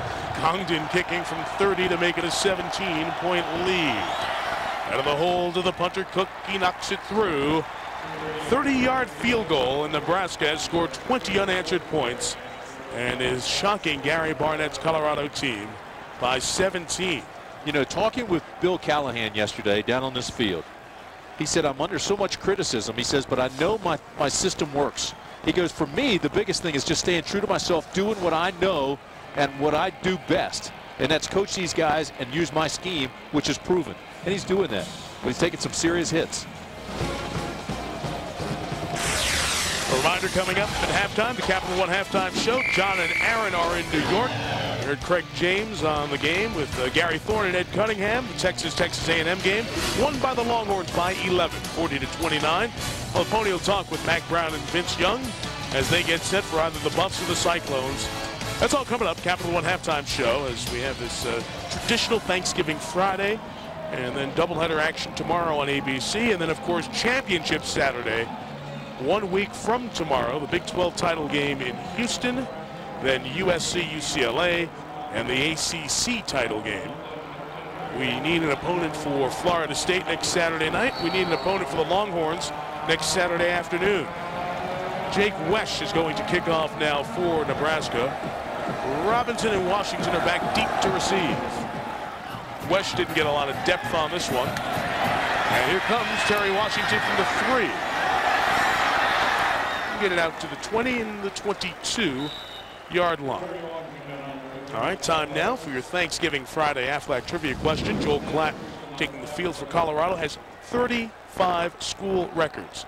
Only 2 Colorado players set more records. Who are they? I think I know. You do? Why would that be, Tim? I've got friends in high places. Give you the answer coming up here before the end of this quarter. 4:38 left. Lawrence Vickers in the game. The V-back. Plays a lot on first and third down. Let's see what he can do for the Buffs. Not much. That play was read and snuffed out by Adam Ickes right away. You know, there's so much tradition in the Nebraska program, and one of the wonderful traditions are the guys from the small towns in Nebraska who become local heroes because they walk on, they made something of themselves, even on the JV team when it was there in Lincoln.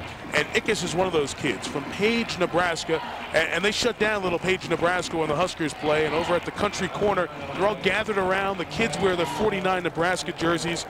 A fifth-year senior walk-on like Ickes, still a part of the fabric of Nebraska football. Loss of 1, second and 11. Platt to throw. Nice throw to the second level. And the tight end, Sipniewski, shown the sideline at the 39. It's a first down And a gain of 19 in front of Daniel Bullocks. I think Colorado runs that play better than anybody in the country. It's just called a waggle. They have all the play action going one way. They slip the tight end, this case 45 Sipniewski, from the other side, drag him all the way across the middle. And on the reverse, after the play action, Platt just rolls that way and hits him. They do that extremely well. It's the first down of the quarter for Colorado. We had a couple of successive 3-and-outs. Sipniewski, a 6th-year senior, many injuries forcing him to miss a full season, plus petitioning and successfully getting from the NCAA a 6th and final year of eligibility. Nice job by Charles to be patient, dance in the hole, get to the 44, give him 5. Well, 2nd and 5 coming up. Mike, you're talking about all the walk-ons from Nebraska. How about Colorado, and especially Joel Klatt? He's one of the all-time great stories. Came as a walk-on, professional baseball player, gets here, and look what he's done. And they didn't know he was going to be the guy until just in one of their scrimmages they said, all right, we're taking the pennies off. We don't have to protect the quarterbacks. Let's just go. And this guy was so tough and so effective, they said, Joel Klatt's our guy. And you see all that he's done, 35 school records, first in all those categories. One of the all-time great walk-on stories. Just getting this 2nd and 5 playoff. Here's the pressure from Ickes, and that forces the screen to be incomplete, intended for Hugh Charles. 3rd down coming up. Tim, when you see all those firsts, obviously offense, more passing these days in college football, but start to think about the quarterbacks just in recent memory here. Coy Detmer, who's still hanging around in the NFL, and a lot of people compare Detmer to Klatt. Darian Hagan, of course, much more of a running threat, and Cordell Stewart, who really led the Buffs through a wonderful run. So there have been good, productive quarterbacks over the last 15 years here. Well, you know what's interesting, Mike, look at this. I mean, I put a note down here when Gary Barnett said the quarterback is essential in the West Coast offense. And then I thought back how the West Coast offense came about, and it's because a quarterback went down, Greg Cook.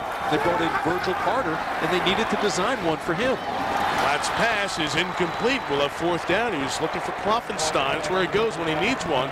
Couldn't hit it there. The Buffs have not picked up a 3rd down conversion, and they have not crossed midfield in this quarter. And the old black shirts from Nebraska getting it done. Boy, they just don't look like they're in sync. Just a zone defense. The ball was poorly thrown, but it was good coverage, I mean, out of the zone. But that's not a well-thrown ball. Courtney Grigsby comes on back for the punt. John Thorpe hit 2 poor ones, then a better one. I know the average looks high, but he got a break because no one fielded it. Trying a middle rush here, and a penalty flag comes down. This is on Colorado. It would be a 6th flag. Prior to the snap, a false start on the right guard of the offense. Unbelievable. Penalty is 5 yards, and it's still 4th down. You know, Gary does that Barnett, expression tell you a lot? Yeah, he's a good coach. I mean, a really, really good coach. And his team runs disciplined offense, disciplined defense. Just surprised to see the amount of penalties they have, especially in Big 12 play. It's really hard to figure. So much of that is discipline, focus, and concentration. Pressure on up the middle. Torp gets it away. Nearly a chance at a block. Grigsby's going to field it on the hop at a 12-yard line. Make a nice decision and dance out to the 23-yard line. Good job to get the big hop and return it for 11. Mike, time now for the Pacific Life game summary. And boy, what a job by the kicking game. Jordan Congdon, 26-yard field goal. That tied the game at 3 after Colorado was out of the gates in a hurry. Corey Ross came back with a great 19-yard touchdown reception. This makes it 10-3 Nebraska, and Ross, great job. But then they come in with the big guy, Cody Glenn, 1-yard touchdown. Jordan Congdon again, this time from 30 yards out. He splits the sticks, and that's where we are, 20-3 Nebraska. Huskers take over, 2:48 left. They are out of timeouts. Corey Ross, who had that touchdown catch Tim just showed you, that's really going to be no gain as he's still around the 24-yard line. The story so far to me, Tim, has been this Colorado defense. Very good defense. Their passing stats were not as impressive as their run stats because they stopped the run, forcing people to throw, and the Buffs have had some leads in some games. But Nebraska has moved it almost at will here today. Tight end J.B. Phillips fought for that extra yard. Very nice mark, and he'll be close to the first down. Lorenzo Sims Jr. made the tackle. But you see him getting everybody involved. You've got so many different receivers that are available to him.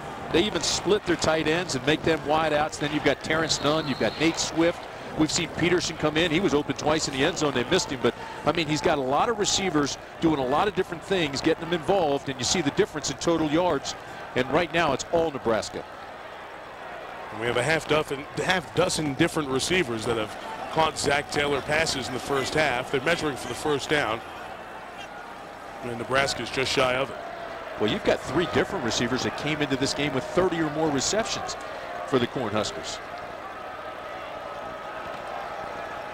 It's almost like detox.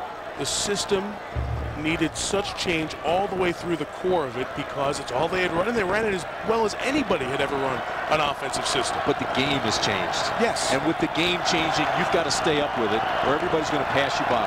And so they were late doing that at Nebraska. Bill came in, and now he's got the updated offense, and he's trying to get it to go, but he's facing a lot of different people that are old school. It's not disrespect to Tom Osborne and Frank Solich because it was succeeding, but as speed came to defense a little bit more, that option out of the eye for Nebraska was not as effective as it had been before. That's a good point because the defenses are changing too. You've got a lot different skilled guys now on defense, especially with that Tampa 2 that they play. You know, you've got those skilled guys out there, and that was designed for this West Coast attack. 3rd and inches, and just a keep by Taylor, who easily gets the first down at the 35-yard line. Remember, the Huskers have no timeouts. They're a 17-point underdog in some places, leading here by 17. And near the conclusion of the game, Tim and I will select a Chevrolet player of the game from each team. Chevrolet will make a $1,000 contribution to each university's general scholarship fund. And if we can't agree, we'll let Susie Schuster break the tie for us. Here is Taylor from the 34, complete just for a couple of yards. Once again, it's the tight end J.B. Phillips out of Texas. Of course, they had Matt Harrion, a very good tight end, even in the other offense, the option I offense, but Harrion has been bothered by injury the last couple of years. Now wholesale substitutions out of the no huddle with a minute and a half remaining in the half. Taylor, who's behind his intended receiver Grant Mulkey, and almost turned into an interception. Let's sneak in that Affleck answer now. Klatt with all those passing records, 35 of them. Who are the 2 who have set more during their days here in Boulder? You mentioned one of them, Cordell Stewart. That's right, with 36, and none. And the great judge. And the great judge, Byron Whizzer White, back in the 30s, 51 school records. Mike, this is a big 3rd down for Colorado. They need to make a stop here, get the ball back. They'd have about 120 to work with on the clock in the half, and Klatt has been very efficient in the hurry-up offense. Buffs have 2 timeouts. First, they have to make the stop here on 3rd and long. Taylor hit hard as he threw it downfield, incomplete. Intended for Terrence Nunn. He took a shot from behind and the front as Brian Ewu brought the pressure. It's 4th down. They'll kick it away with 1:26 to go. This was good coverage, too, by Garrett Burrow. Still, Taylor wants to go there. Boy, that's a dangerous hit down on the leg. But it was only a step beyond the completion, I think. He hangs in there and delivers the ball very tough, especially in that first game after suffering a concussion. The longer he can keep the play alive, guys will come open. Sam Cook to kick. Stephon Robinson back deep to receive. Can somebody make a big play? The Buffs need one here before the half. Cook, rocket shot. Happy to be at altitude. It'll be 63 with a net of 43 and no return. Well, tomorrow we start our college football doubleheader. Virginia or Miami, Oklahoma State, Oklahoma, South Florida, UConn on ESPN in primetime. North Carolina, Virginia Tech, and here on ABC, the BCS Spotlight game presented by ADT, Notre Dame against Stanford, or Georgia, Georgia Tech. A lot of implications in many of those games. Several of those teams, including South Florida. I was just getting ready to ask you what you think about South Florida going to a BCS. Still alive for the BCS. If South Florida wins and then beats West Virginia in Tampa in 8 days, they would go to the BCS representing the Big East 8 years after Jim Leavitt was running the University of South Florida football program out of trailers before their offices were ready. No huddle, 2-minute offense for Colorado. First down to Klopfenstein, the tight end.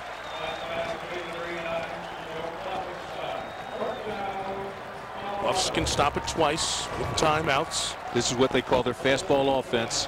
They try to use that altitude, wear them out a little bit, hurry things up, and melt the clock, use every bit of the clock. 3 receivers against the 4-man rush, and one of those receivers, Dusty Sprague, fell down. Sprague is from Holyoke, Colorado, and that's a neat story this time of year because it's one of those right on the border of Colorado and Nebraska, and half the town is split. You'll see if you walk around Holyoke, folks in the Buffs colors, folks in the big red colors for Nebraska, and Sprague grew up in that atmosphere with a family divided. Even though they love Nebraska, some of that family, I'm sure they're pulling for CU this afternoon. 2nd and 10.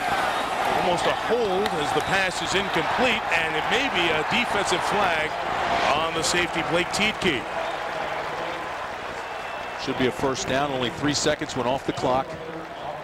58 seconds remaining now.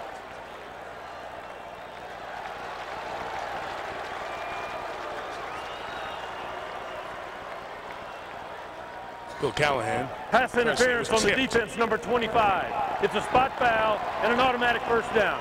It was not. It looked very close to a tip, but it wasn't.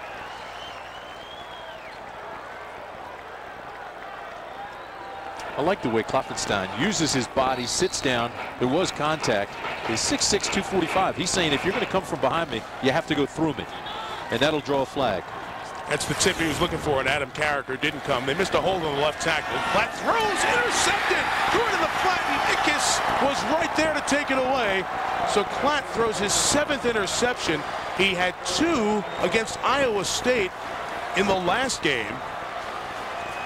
And Colorado trying to mount something after that opening drive when they went down and got a field goal. They have really done nothing offensively against the Blackshirt defense. But watch the way he throws this, Mike. It's a dangerous pass anyway, but watch. He doesn't step into it. He almost steps and throws off his back foot. Doesn't step into the pass and tries to throw it all the way across the field into coverage. So the rare interception thrown by Platt, his 7th on the year, and now we'll see what Nebraska will do from the 49, the Colorado 49. 53 seconds left and no timeouts remaining. It's going to reset the play clock. But only half the field to work. That is a devastating turnover. They're thinking about getting points, and all of a sudden they give Nebraska the opportunity again to walk away with at least 3. Congdon, the freshman kicker, as long as 41, but that altitude stretched that back a little bit. 1st and 10, stepping up in the pocket, taking off is Taylor. Made a nice move. To the 41. 45 seconds left. Reminder, Capital One halftime show coming up. John and Aaron in New York. Greg James down in College Station. He'll visit with Mac Brown and Vince Young after the Longhorn win to close out their perfect regular season. Now the Big 12 championship game awaits. But can Colorado get there? They'll have to rally to do so. Taylor again. He's going to be close to the first down, which will stop the clock. He's got the first. Will move the chains. He's inside the 40 now, Mike, with 23 seconds left. Jordan Congdon warming up on the sidelines. Remember, he's got 11 straight field goals that he's hit. 2 in this game. Haven't seen Congdon attempt a 50-yarder this year. You figure they'd have to get another dozen yards or so to get in more comfortable range for their freshman kicker. Good gun. Oh, it was dropped by none. Taylor shows you that arm. He threw a strike in the seam of that zone coverage. And he stepped into it. That's what Klatt didn't do on his interception. This time he was trying to get it between the corner and the safety. Had a little area to get it into. And so, I mean, he steps into this thing. Look, like a pitcher. Steps in, fires, bends the back, gets it in between the corner and the safety, and should have been caught. It's a nice throw, isn't it? Oh. I saw Zach. I watched the tape of the Iowa State game when he threw the 431 yards in 55 attempts. And you really see a guy who can put some zip on the ball and understands the game. You could see the difference, Mike, between his throw and Klatt's. 10 seconds left. Has to understand the clock here. Going down the middle. It is caught at the 5-yard line. 4 seconds. Can they get up and spike it? They need to get up and spike it and save a second for themselves. It was Grant Mulkey and Swift running down the middle. They're going to be fine. They got everybody up there before the ball could be spotted. So spike it and get the field goal unit on. What a job by Nebraska here. And they will have that clock went to 0-0. That's unbelievable. If that clock's at 0-0. 1 second left. That is a home clock deal there. Let's see what they say. He should have 1 second left. Nobody's making a definitive call on the officiating crew. Are they saying no time left? Wow, the half is over. Look at Taylor. Taylor can't believe it. That's wrong. That is flat out wrong. They were up there ready. He's spiking. Look at Bill Callahan's look. Nebraska takes momentum into the locker room. The fans cheer their team as they try to artificially build up momentum. But quite honestly, I think they got jobbed. Susie's down there with Gary Barnett. Mike, thank you very much. Coach, quite simply, how do you turn this around? Well, we've got to go in and challenge our players. We've been outplayed, outcoached today, and then they went no huddle on us, which was a total insult to our team. So we just got to see if we're going to accept the challenge. That's what we got to do inside. Joel Klatt has seemed out of sync all day long. Yeah, he has. We got to get him back in sync. You're right. Thanks, Coach. Thanks, Suze. Good stuff. They're lucky not to be down more. The field goal attempt should have happened there, but they ruled that they didn't snap it in time in 4 seconds. 20-3. Huskers, a big underdog, leading by 17 to John and Aaron in New York. Well, clearly the only guy who's doing his job for Gary Barnett is the guy with his finger on the button for the clock. I can't believe that. Colorado needs all the help that they can get. So the clock, the home clock, really helped them out there. Right now, I see Joel Klatt not doing anything for Colorado. It's Zach Taylor for Nebraska that's playing so well, John. Nebraska showing some things on offense. Iowa State sitting at home knowing if Colorado loses this game and they beat Kansas, then Iowa State will be in the Big 12 championship game against Texas. Stick around. We will continue with the Capital One halftime show after this message and a word from our ABC.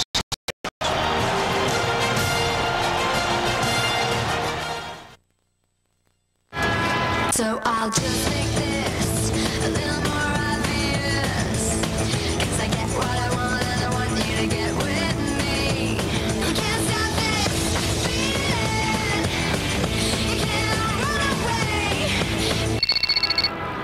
Hey. Yeah, great. Bye. The world's first phone with iTunes. Only $149.99. Only from Singular. Raising the bar.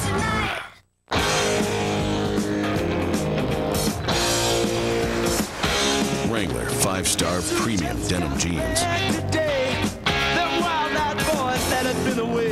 Built strong. Built comfortable. Built right.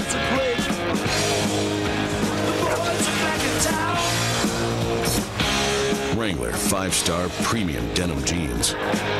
Wrangler. Real, comfortable jeans.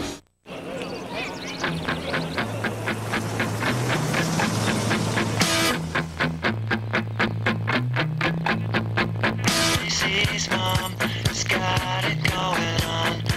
Stacey's mom has got it going on. Stacey's mom has got it going on. She's all Fall in love with the rich, bold flavor, Dr. Pepper. One taste, and you get it. I'm in love with Stacey's mom. It's the strongest, most innovative full-size pickup, and the only one to earn both government 5-star and IIHS Best Pick Front Crash ratings.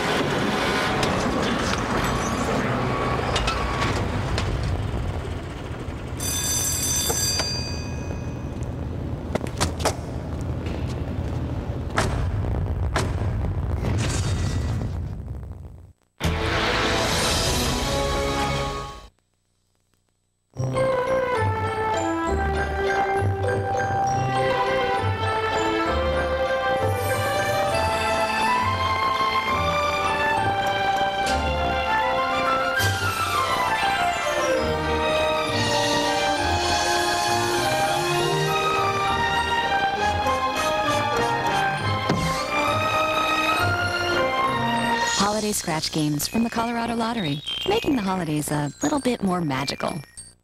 Highs in the upper 50s, but a change on the way for the weekend. The forecast at 5.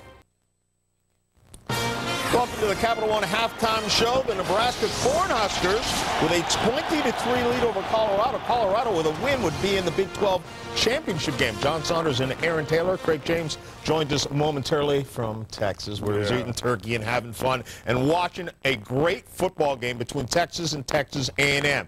Really about a number of things for Texas. The Heisman Trophy, the national championship.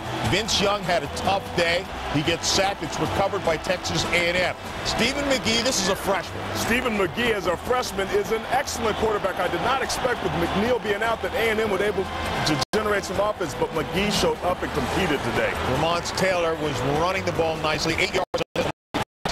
Lead 28-22, but really they didn't put things away until the special teams help out. It gets blocked here. Cedric Griffin takes it in for a touchdown. Special teams of the Longhorns showed up big today, and that might have been the deciding factor in this game because they really needed those special teams to help them out, John. 40-29. Now, they'll obviously go on to the Big 12 championship game unbeaten, but Vince Young, what about the Heisman Trophy?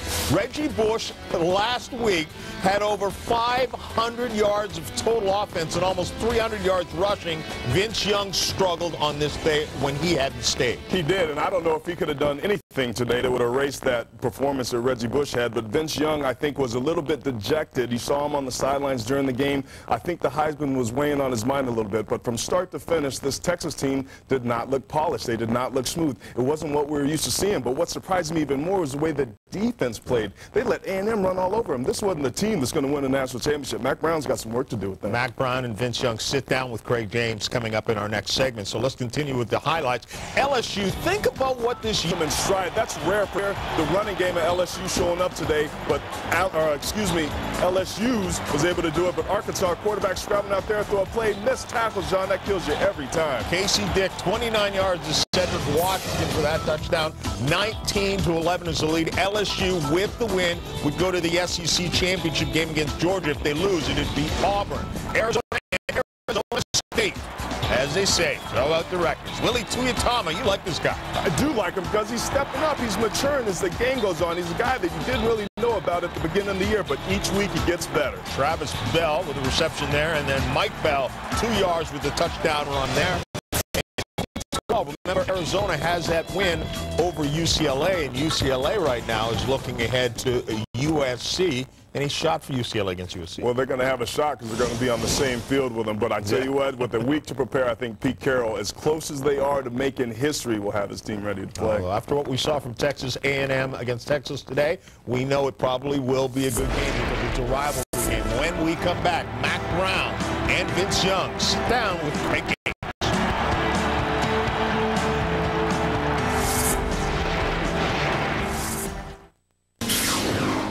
The Capital One Halftime Show, brought to you by Capital One. What's in your wallet? Welcome back to the Capital One M Game. Today's event, the Mascot Chainsaw Massacre. Mascot Chainsaw Challenge. First up,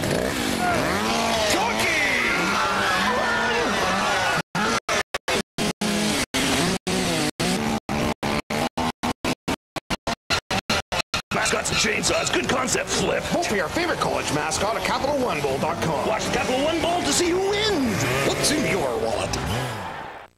Sir Arthur, a giant sloth has attacked our service up at Slough, bringing great unrest to the customer base. Consultant Ned, what do you advise? You must build a giant catapult to fire the greatest of projectiles at the sloth. What kind of projectile? Are you suggesting we throw money at the problem? Precisely. And thus Sir Arthur saw the need for IBM consultants, who actually are accountable for results.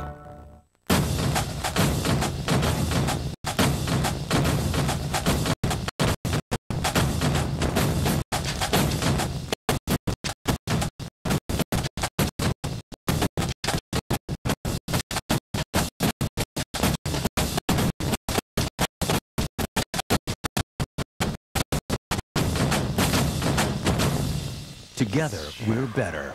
The Big 12 Conference. University of Colorado.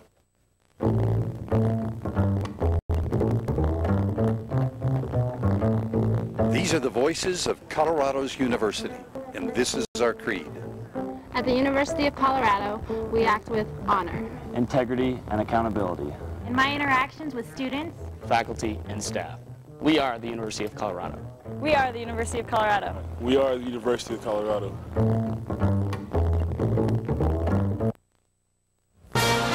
Welcome back to the Capital One Halftime Show. John Saunders and Aaron Taylor. Normally there's another guy sits between us here, but he didn't want to come up from his home in Texas. Got a chance to call the Texas and Texas A&M game, and after the game sat down with head coach Mack Brown and the quarterback Vince Young. Thanks, John and Aaron. You know, this was one of those days where y'all talked about it being a rivalry game, but you had to have been on the sidelines at some point, Mack, and said, oh, man, this is more than I thought it might be. No, not really, Craig. We were here in '99, and it was right after the awful tragedy with the bonfire, and we had a 16-6 lead at halftime, and Chris Sims' first game to ever play as a freshman quarterback, and we get beat 20-16 in the last minute of the game. We came back 2 years later when Chris was a veteran. The wind swirls in this stadium. You can't hear it all. They play better at home than they do on the road. There's no question about that. There's just a mystique about the place. We're 7-7 with them, and they're an average football team. Going into the fourth quarter, we win 21-7, and then 2 years ago, we were a lot better than they were, and it was still even at halftime. So Vince and I knew this one wouldn't be pretty. We knew we wanted it to be 11. And then to Vince's credit, he's 28-2, and that's the only stat we were worried about today. A remarkable number. It's just a remarkable number. There are two storylines today. One was, first and foremost, you wanted to win the football game, and you guys accomplished that. And the other one was the Heisman Trophy race. I think today may have shown really how hard it is for everybody to stay on top of that race. Right. I mean, basically, how hard it is to be 11-0, first of all. And then, basically, with the Heisman thing, it's a great work. Basically, it's all about that victory, how team stay poised, and how defense stepped it up and got us the ball back, how special team made some good plays, and that's what it's all about. And me, I'm just the guy going to get the award for the team, so basically what it is. I know that, and that's why you're so good at what you do, and why your team wins so often. But there has to be something inside you that's wanting to win that Heisman Trophy. I mean, just getting better and better and just playing the game. The biggest stat to me overall is just getting that W. So, I mean, with all the other stats, 500 yards and different things like that, it really doesn't matter to me, but it's all about getting that W. Next W, you know, it's the conference championship for you now. The Big 12 championship games have been historically a challenge for all guys on top. What do you say to your team? Well, what we say is thanks to the Aggies, we'll be focused. And we'll play better next week on Saturday than we played this week. And we've been hearing about how great we're playing, and it's been so easy, and most of the games are over at halftime. We've only had one challenge in the fourth quarter, and this time of the year, the ones that are still playing for something play really hard. And I remember when we were at North Carolina playing Florida State, and somebody said, this is the game of the century for North Carolina playing Florida State, and Bobby said, yeah, this is the next week's game of the century for us. And that's kind of how it is at Texas right now. And credit SC for winning 33 straight. We've won 18 straight now, and I mean, people are mad when you walk on that field against them, and whoever we play next week will be the same way. But this guy sitting next to me, he's sincere. Too many people are talking about the Heisman. He wants to win the Heisman for his team because we played the best. And I think he's the best player in the country, and I'm not backing off that. Reggie Bush is a great player, and give him credit for all he's done. But they should have two Heismans. They should have a quarterback Heisman, a running back Heisman this year. This year would work out just hard. Like that. And secondly, Craig, our team doesn't want to just go to Houston. We want to win, and that's really important. It was a goal to get there, and now that we're there, it's a special team.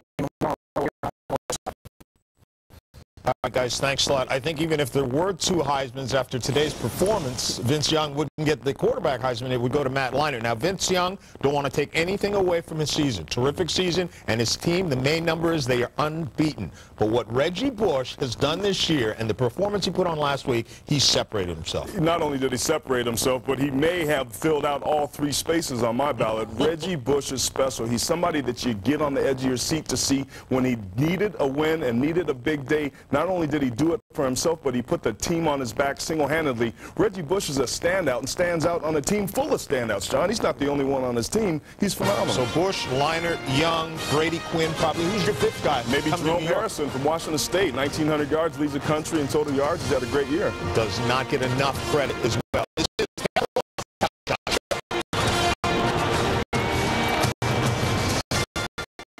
We had a merry time pillaging. But with so many people switching to Capital One, we've had to find new jobs.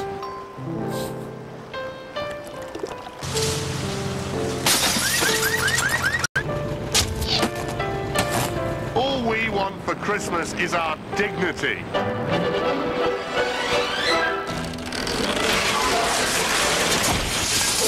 For low rates and great rewards, switch to Capital One. What's in your wallet? I'm making a list.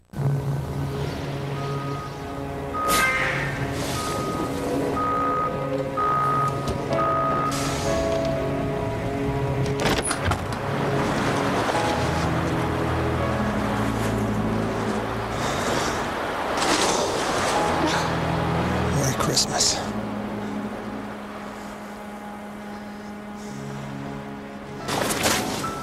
What would you do for love this Christmas?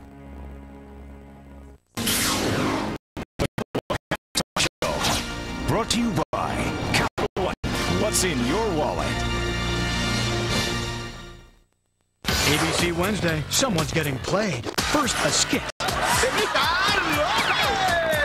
Leads to a fit. You hurt her feelings. And some brand new. Oh, that's yummy. And all new George Lopez. Then, Freddy's Pops is back. Let the games begin. You were talking to her first. Dad. What were you saying before we were interrupted by the cook? Remember him from Menudo? And all new Freddy. And it all starts Wednesday at 8/7 Central, only on ABC. Join us tomorrow. We're going to start with some golf. The little Merrill Lynch Skins game with Wood, Sorensen, couples in front. And then at 3:30 and 8 o'clock, check both listings for the game in your area and your Notre Dame team facing Stanford in a very important game.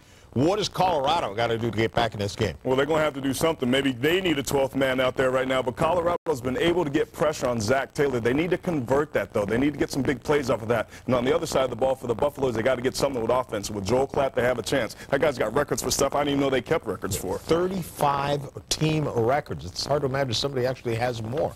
They're going to tell us who, I think, in the second half. Nebraska, meanwhile, is trying to support Colorado's chance to get to the big game. Texas is there. Will it be against Colorado or Iowa State? This match is Texas stadiums. No, I'm just online paying the credit card bill. What? No, I'll be home soon. We don't want a late fee. I saw this before.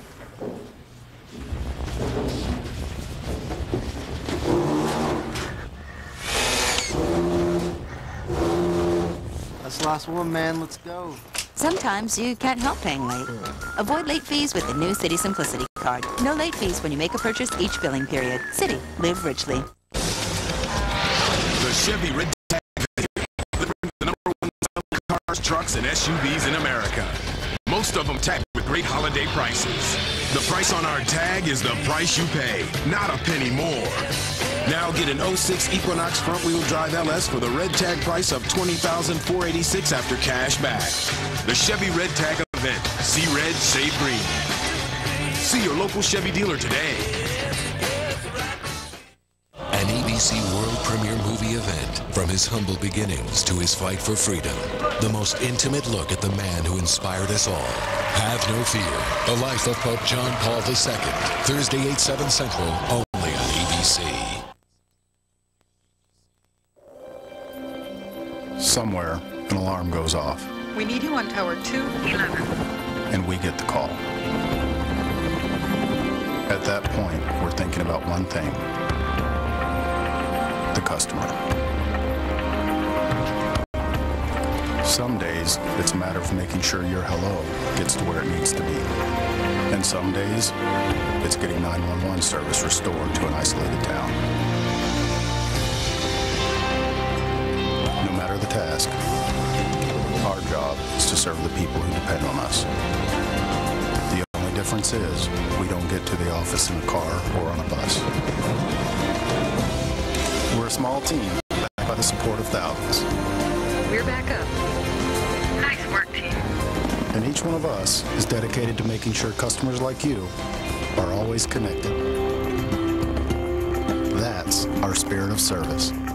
That is gorgeous. Is that new? Yes, it is. I love it. He went to Jared. Oh, Jared. Oh, I love this. Oh, thank you. He went to Jared. Oh, these? He went to Jared. Oh, of course he did. From 14 14 to 18 karat, classic to contemporary, Jared simply offers more distinctive gold jewelry, which makes it easy to speak the language of gold. Oh, hi, honey. Fortunately, there's a Jared near you. What? Jared, the Galleria of Jewelry. CU quarterback Joel Klatt talks exclusively with 7 News after the game.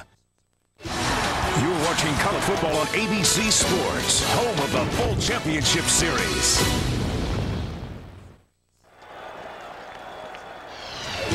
Colorado gets the ball first to start the second half. Nebraska leads 20-3 with Susie Schuster and Tim Brandt, Mike Tirico. Let's go back to the end of the first half. Nebraska scored 17 unanswered points in the second quarter.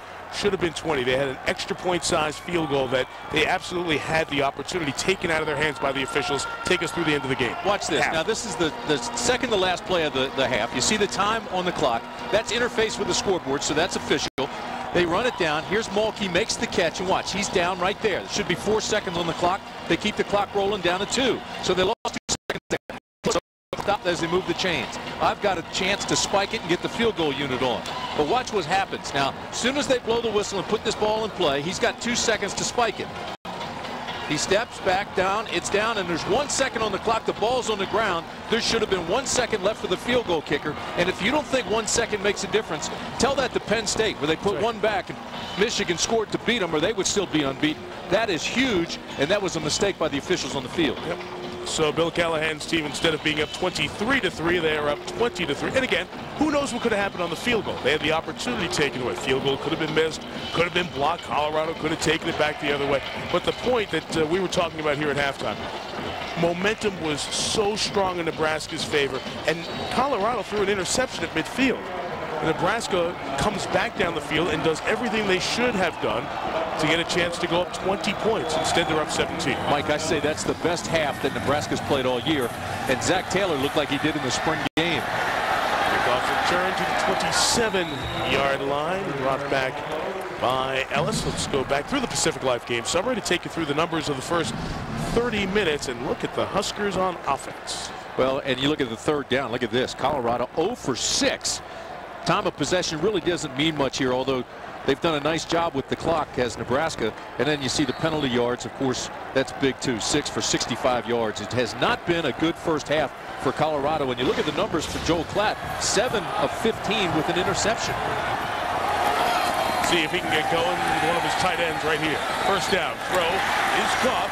He does the spray coming across the 38-yard line right near the first down mark. And Tim, let's look at Klatt in the first half. Well, we give you the numbers on Joel Klatt, and again, we tell you 7 of 15, 1 interception. He threw it all the way across the field. It doesn't have a lot of zip on it. He just released it. Well, they should be stopping the clock to bring the chains out to measure. It's laying right on the 38-yard line. Should be a first down. Everybody looks at it, checks it out here on the field. And they're going to bring it out for a measurement.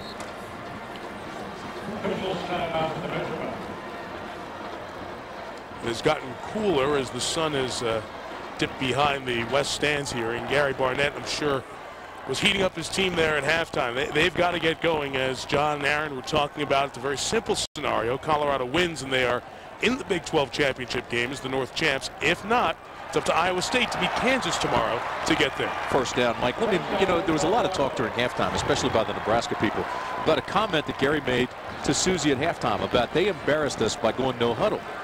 You know, and it was a slap in their face. And the reason he says that is they've got their fastball attack, and it's something they take great pride in here. That Colorado tries to hurry it up and use the altitude to their advantage, and they thought Nebraska was doing that right back to them. First down picked up. 3 wide receivers. Vickers is lined up. Klatt lost the football. And able to dive back on it and get second down. No gain. Susie Schuster.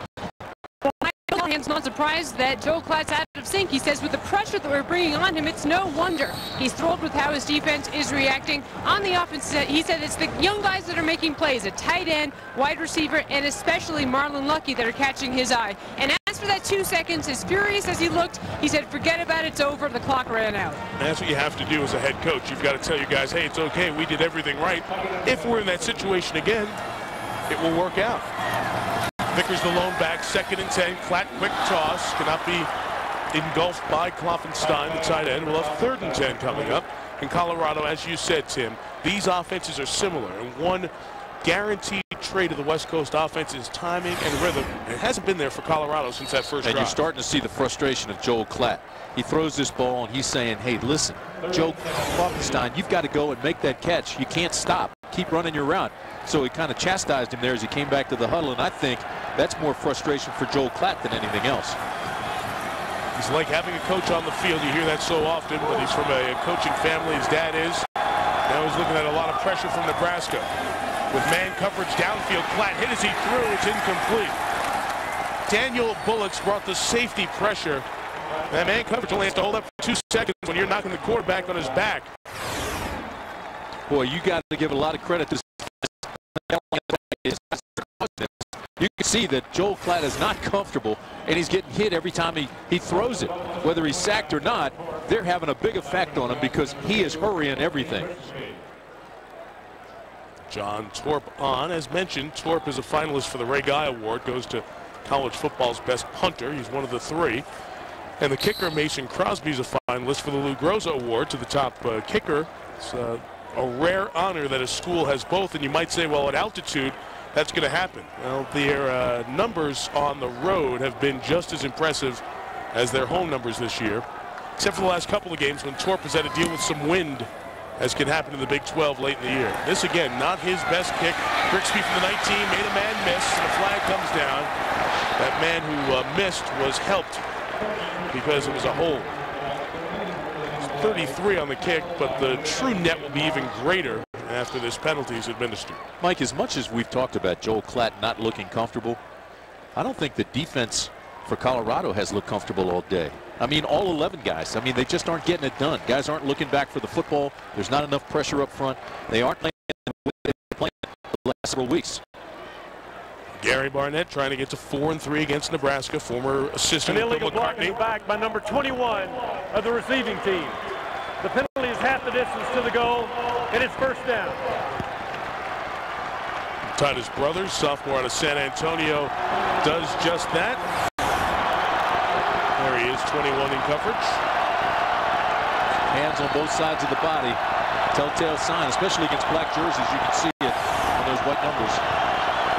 Now the fans trying to help the Buffs defense as Nebraska has its worst starting position of the day. From the 9, Marlon Lucky sent back from whence he came. And Colorado needing to make a play. Defense. Thaddeus Washington getting great pressure. A lot of emotion down there. They did it on the 1st down. Now they've got to do it consistently. Washington is their top tackler, went to the same high school. Thaddeus Washington tuck that tail, sky the eyes, and drive right through the ball carrier. That's a piece of apple pie for a linebacker. Somebody going to hold you up. Terrific. Saw those pies you guys handed out last night. Didn't break me one. There's pressure again. Same guy. Is it a safety? They'll mark it on the 1. Yep, they will. The same man coming through. Washington, the top tackler of the season. Well, I can tell you right now, the defense already is different, and they're playing with bad intentions right now. Again, Washington gets great pressure, and his butt hit at the 1. Yep. That's where they place the ball. It's the same concept as forward progress, and that's where he was. Now 3rd and goal, and listen to these fans. They will light them up down here.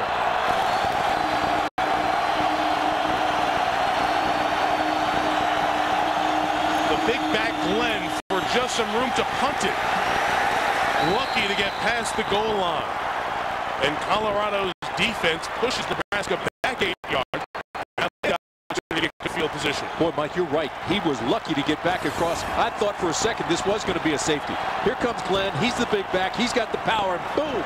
He was hit right at the goal line and just barely got out of there. What a series from Washington. In on all 3 tackles. First negative drive for Nebraska since the opening drive. Now will they come for a block or set up a return? Not the full 15 yards for the snap. Back to Sam Cook. Got it out of there. That 2-step punting so effective and a huge kick. But a lot of room for Stephon Robinson. Picked up a great block. But terrific coverage downfield. Robinson is held up and brought down. at the 46-yard line. And he didn't get a good spot either. They're going to mark it at the 45, I believe. 59, just 8 on the return. A lot of terrific plays made. Terry Washington's block almost springing Colorado. Still, it's decent field position. Can Klatt and Charles and Kloffenstock and the Buffs offense find itself. Big, bad, real trucks. Introducing the 345 horsepower Silverado Vortec Max. Max as in more. More towing capacity than any half-ton truck.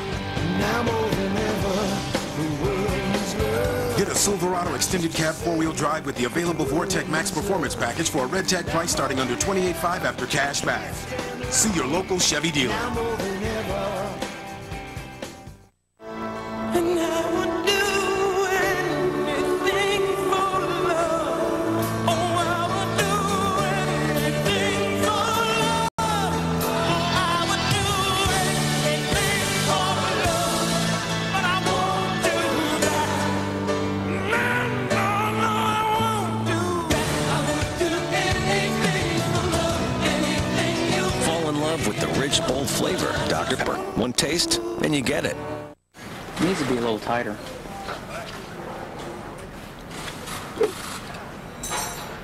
Zippy wants a miter saw. This clause. Zip, you want a miter saw? Yep. Okay. The holidays have arrived, and the Home Depot has special buys on perfect gifts, like this 18-volt Ryobi drill for just $29.97, or this rigid wet dry vac for just $24.97, only while supplies last. The Home Depot. You can do it, we can help.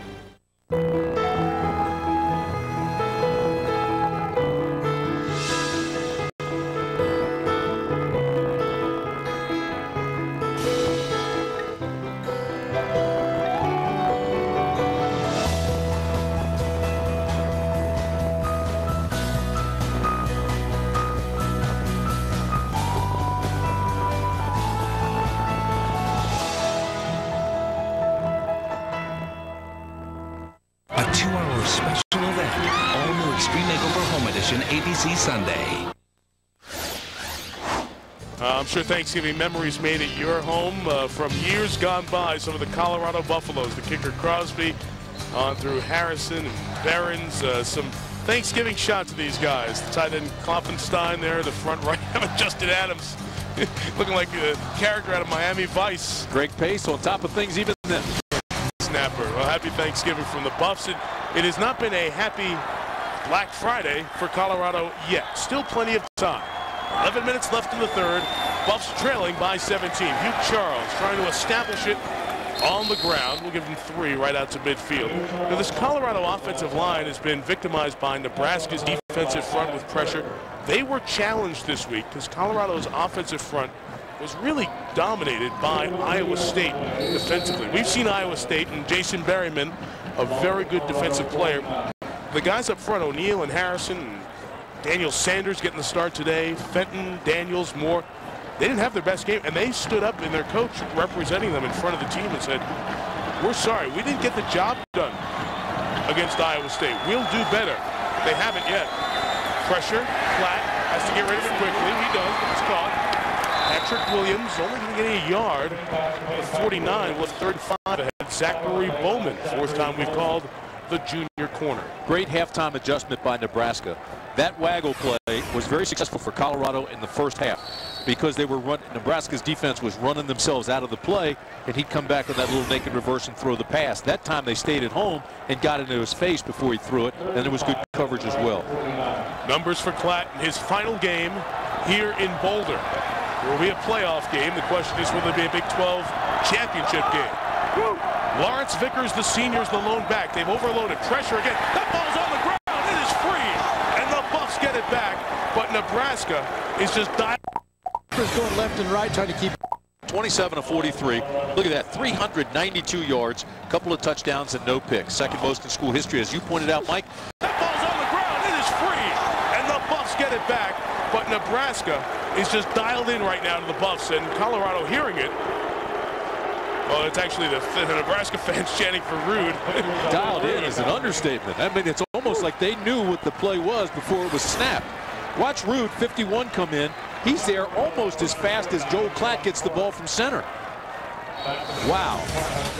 Bo Rude, brother of Barrett. History of rock and roll. That's a favorite class. Never had the opportunity to take that. It fitted under my major, but continuing the family tradition, as has happened so often at Nebraska. So Colorado had its best field position of the day by 16 yards, and they went backwards. Grigsby at the 11. No block in the back. Works the return across the 20 into the 23-yard line. Nice dozen-yard return after a kick of 45. For Grigsby's game, he's fun to watch. He just tapped real quick. 49-year-old Bill Callahan watches Grigsby get the job done with his quickness and Bo Rude away the quarterback flat. This offense has gone stagnant.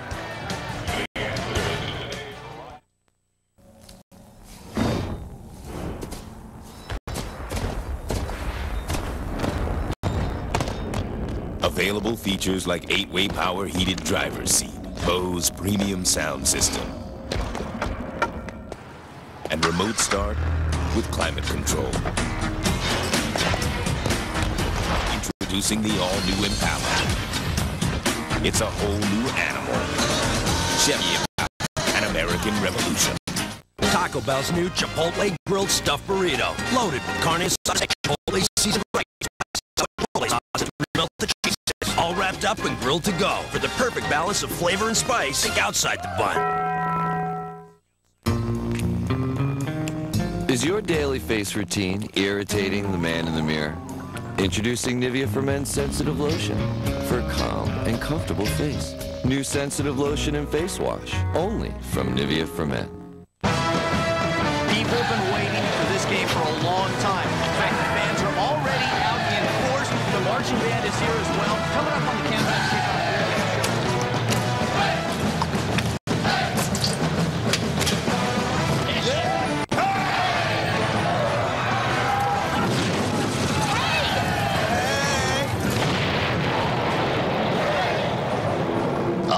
Football. Are you in good hands? From Boulder, Colorado, college football on ABC Sports, brought to you by City Simplicity Credit Card. City, live richly. Chevrolet, an American Revolution. And Allstate, a proud sponsor of the Bowl Championship Series. Nebraska, big underdog, big lead. Couple of touchdown dog, leading by 17 on the road, middle of the third here in Boulder. First down run with Marlon Lucky gains 2. Second, Washington, fourth time we've called them on 4 Nebraska snaps in this half. Almost like they used their left guard, Greg Austin, as a decoy. He pulled out of there and went wide like the play was supposed to go around the outside. So much tradition around this Nebraska program. As mentioned earlier, the consecutive bowl streak, it's frightening. 35 in a row, stopped last year with the 5-6 record, but they bounced back, qualified for a bowl with their last second win over Kansas State 13 days ago in Lincoln.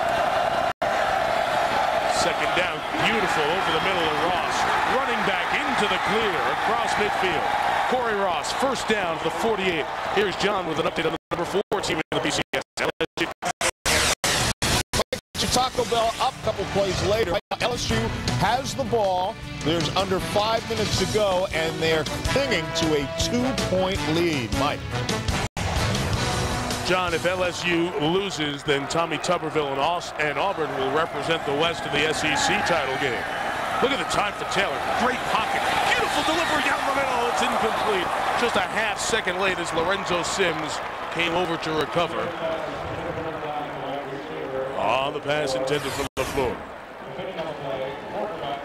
Again, they're in a zone coverage, but they get a little more aggressive, and Sims got a nice break on the ball.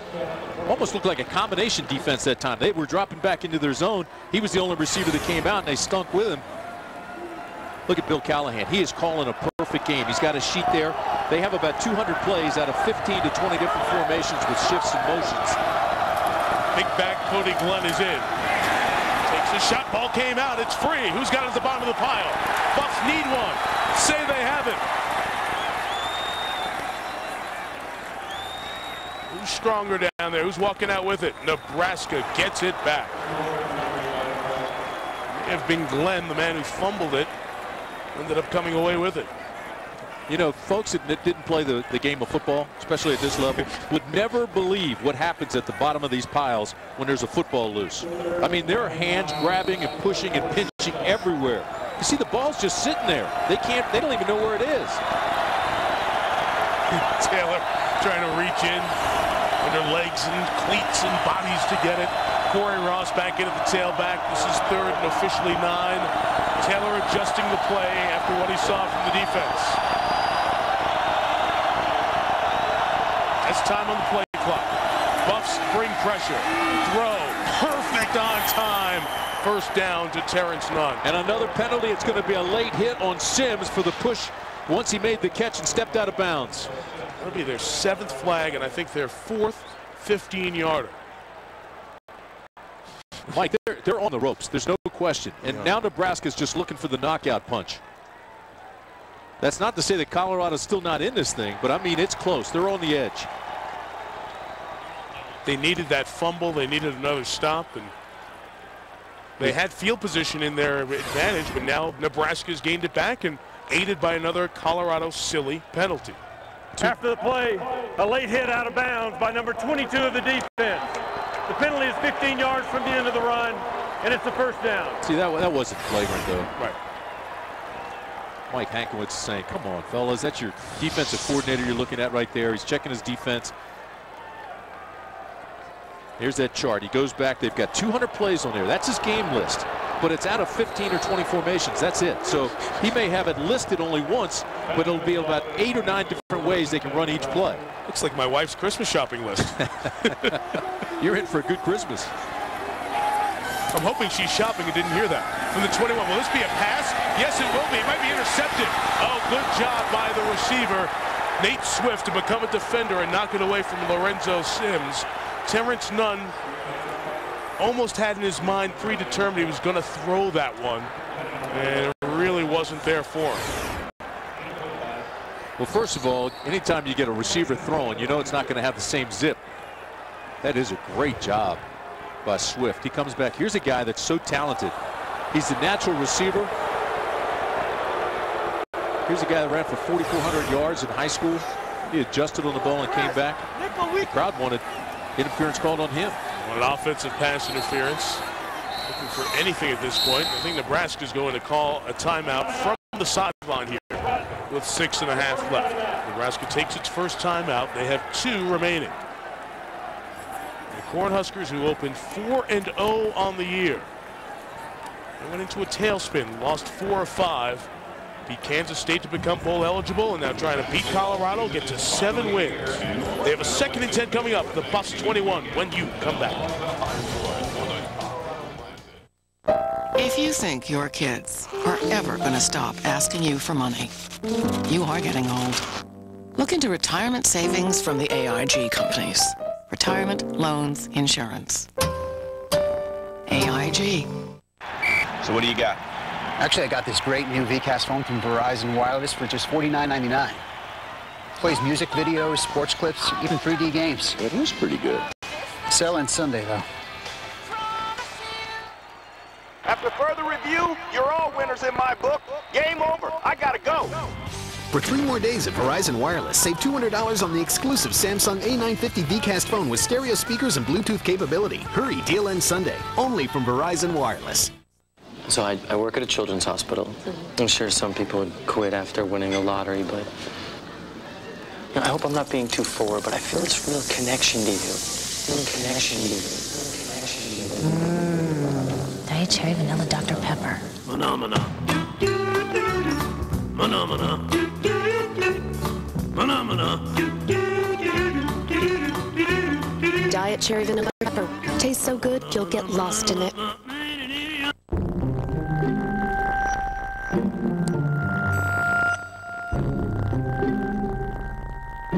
With so much more to see, Shouldn't you be watching it on the Aquas Liquid Crystal television? From Sharp. This Sunday, we've got a few surprises. Your husband escaped. He what? Surprise, baby. I'm your daughter. Especially in the last 5 minutes. An all-new Desperate Housewives, Sunday night, 8 Central, only on ABC. 6.5 left, third quarter. Colorado trying to sew up the Big 12 North Championship. Being denied here by Nebraska. The Cornhuskers have scored 20 unanswered. Buff's offense has really stalled since its first drive when they went down and got a field goal. Just 7 first downs for Colorado in the entire game. Nebraska called the timeout, 2nd and 10. Good job by Ross to pick up the blitz, and the touchdown to Nate Swift. What a job. Taylor throws a 21-yard strike, and the Cornhusker fans and the Cyclone fans are delirious.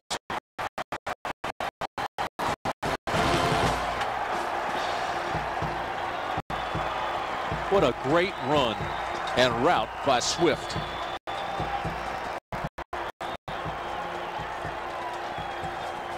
On for the extra point is Jordan Congdon out of San Diego. Bangs it through. So it's the second time a personal foul has kept the drive alive to help Nebraska down the field. Swift's 6th of the season. Boy, what a great route this was. Here he is right here. Now watch the route he runs and just a little post pattern. But he does it with a little hitch when he breaks. Watch. Here's the hitch. Boom. Take it inside, and the ball is waiting for him. Hits him in stride. Just a simple route, but run to perfection. Just froze the DB long enough with a little hitch before the break of the move. There's what you're talking about, Mike. There's Corey Ross picking up the blitz. And then here's the freedom that Swift had after that move. I mean, he just froze Tyrone Henderson, number 3, the safety. Froze him with that little move before he made the post break. Fires on time. He's over 300 yards and has 2 passing touchdowns here on the afternoon. Jordan Dizon from Colorado, their starting weak side linebacker, is 225 pounds. He is 30 pounds heavier and about a half foot taller than Corey Ross, and the senior from Denver helped his quarterback by picking up that blitz. He slid over from the left side to the right side, stood in there and gave his quarterback time, as Nebraska has scored 27 unanswered points. And I think the Colorado fans are in shock. They didn't wrap it up in their last game. They thought they had a chance to wrap up the title in this game. Congdon's kick is short and returnable. It is Terry Washington getting to the edge. Hemmed in, but keeps it alive. Nice return by Washington out to the 40-yard line. Nebraska was trying to rip at the ball as Jeff Souter was in there to make the play along with Brandon Margoni. Joel Klatt's got about 21 minutes to work. It's still not late enough to panic. He's got to run his offense. There has to be more of a sense of urgency, but he needs to find some kind of rhythm and get this thing going. Here you see the numbers for Klatt. Drastic difference from his performance in the regular season. Hugh Charles, nowhere to go. That's Bo Rude as they chant Bo. We said Jesus. Make a strange observation. Usually Joel Klatt is right in the midst of his offensive huddle, and Dave Borbley, the O-line coach, and Sean Sims, the running backs coach for Colorado, calling a meeting. Joel Klatt was nowhere to be seen. In fact, they had to send several players off to find him. He was as far away from the ball as possible. This is just before Nebraska scored. It was strange because he's always on top of his offense. Some players looked downright annoyed. Joel Fonda came back into the huddle, and then he switched gloves before he went back out. Why is that important? Well, he's a former baseball player, very superstitious, very careful about any kind of changes to his routine before the game. Yeah, interesting. He's not wearing any gloves now, but he's, you can tell he's been frustrated. The other thing, he's a little bit down on himself. It's his last game here in Boulder, and so I can understand why he was trying to separate himself, but he's got to get that out of him right now. He's got to forget about it, and he's got to play. Their last 7 drives, 6 3-and-outs, 1-4 now. That's not productivity. They haven't kept the drive alive. They rush with 4. It is caught by Sprague. The spot should be enough for the first down. It is. Forward Progress has it. Well spotted at the 48-yard line. A first down grab by the sophomore Dusty. And it moves the ball, Mike, across midfield. They go to their playbook. They open this thing up. And now it's like running downhill. Now you can really open up against Nebraska because you have half the field to work with. And they're going no huddle here. Patrick Williams, one of the 3 receivers in. Nebraska's been wise to the 2 tight end set. Klopfenstein went down the middle and was almost intercepted as he made another dangerous pass. Corey McEwen, the middle linebacker out of the Chicago suburb of Naperville, was there to break it up. Comes a point where I'm going to tell, if I'm Klopfenstein, I'm going to him and I'm going to say, hey, look, Joel, just throw it to me. I don't care who's open, just throw it to me, because I don't think he's missed the ball yet. When they throw it to him, he's making the catch. Klopfenstein and Sprague have 3 grabs each. It's a poor passing performance of the Buffs, just 11 completions and under 100 yards. Latter stages of this 3rd quarter. And now they're almost exclusively pass. Flat escapes one, not the next one. Another sack. LaKeven Smith comes up with that one out of Macon, Georgia. He's the guy who had almost huge play. Remember, he intercepted the ball against Texas Tech to clinch the victory over the Red Raiders. Then he fumbled. Texas Tech came back in the last minute and won on the final play. But look at the white jerseys getting upfield. Just speed and power. Barry Cryer comes in. They're rotating guys, trying to keep him fresh up front. 3rd down pass is incomplete. Well, a 4th down coming up, and the Buffs have to punch it away again. Unbelievable. Not even close. And give a lot of credit to the defense of Nebraska. I mean, we've been talking about the offense, how they've played a near perfect game to this point, and how good Zach Taylor's been. But this defense is playing a terrific game. Kevin Cosgrove, the defensive coordinator, restoring some of the pride from the great black shirt days, back when Charlie McBride, one of the legends in coaching, was the defensive coordinator with Tom Osborne, and then the early days with Frank Solich as well. Torp to kick, none back to receive. Gonna let this one bounce. And it will be a kick of 43 yards, and they'll take over at the 9. Well, the NFL wraps up this great holiday weekend of football. Sunday night over on ESPN, it will be the Saints battling the Jets at the Meadowlands. And then on Monday Night Football, the Al Michaels-John Madden tandem will have quite a game. Steelers, Colts, the undefeated Indianapolis Colts at 10-0, and now we're past Thanksgiving. People are starting to ask, well, can they do it? Can they do it? The game against Seattle is good. The Steelers will be tough. Roethlisberger's the game against Seattle, I think, will be really tough. A power running team. What do you think? Hard to go against him with Peyton Manning's on his game. Todd Peterson, the wide receiver, lined up at fullback, flexes out. Passing look on 1st down. Taylor pressured.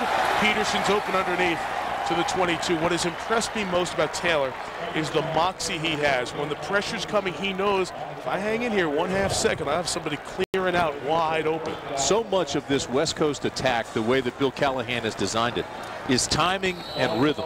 And it's throwing on time.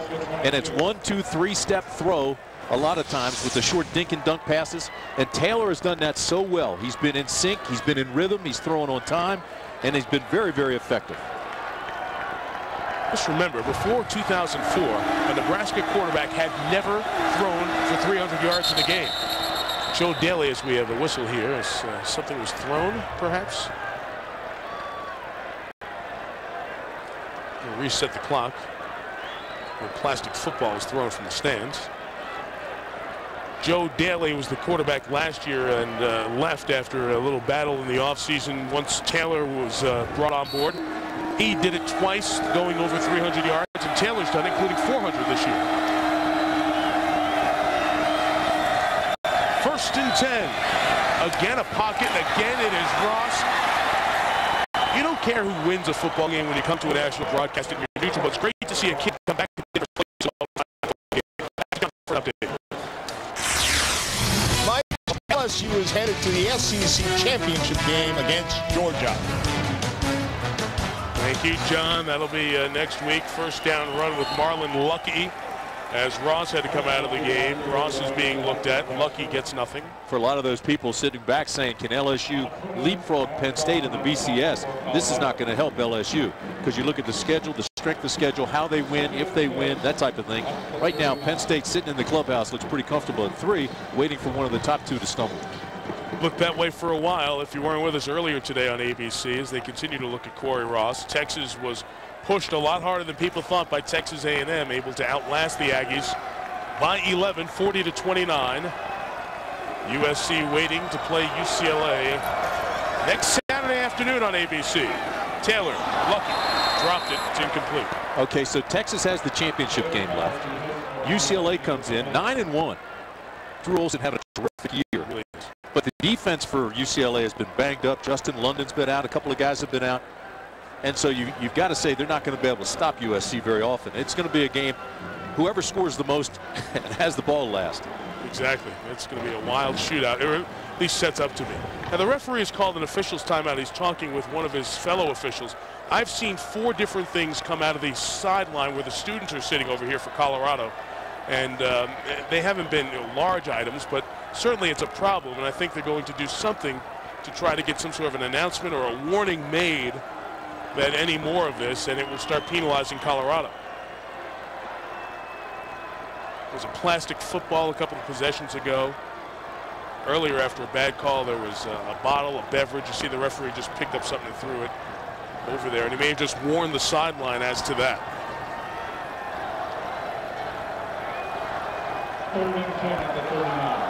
Third and 10 here with 3:11 left in the third. We saw the Colorado defense come out, be very emotional to start this half. And we've seen that emotion start to wane here as the third quarter starts to wind down. And they're starting to feel this thing slipping away.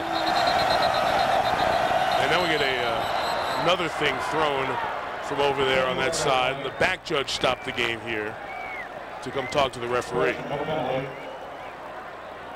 I don't know if the clock had started, but something else was thrown. Please reset the clock to 3:11. So they put 10 seconds back on the clock. Those little yellow pom-pom shakers was tossed, and a Colorado player picked it up. The officials had not seen that. No, the clock operator did one thing right today. If you weren't with us before halftime, a very quick trigger by the clock operator caused Nebraska a field goal opportunity. This is 3rd and 9. Good pressure by the incomplete. And Colorado's defense able to make a stand and force Nebraska to kick it away.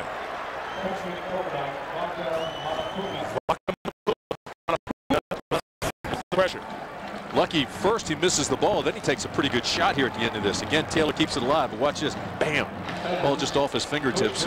Got to make that catch. We saw Corey Ross do it earlier. Ball that was thrown hard right at his face mask, but he somehow made the catch. Lucky didn't do the same on that one.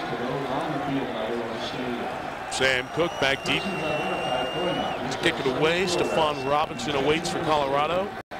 Cook has put nearly half his punts this year inside the 20.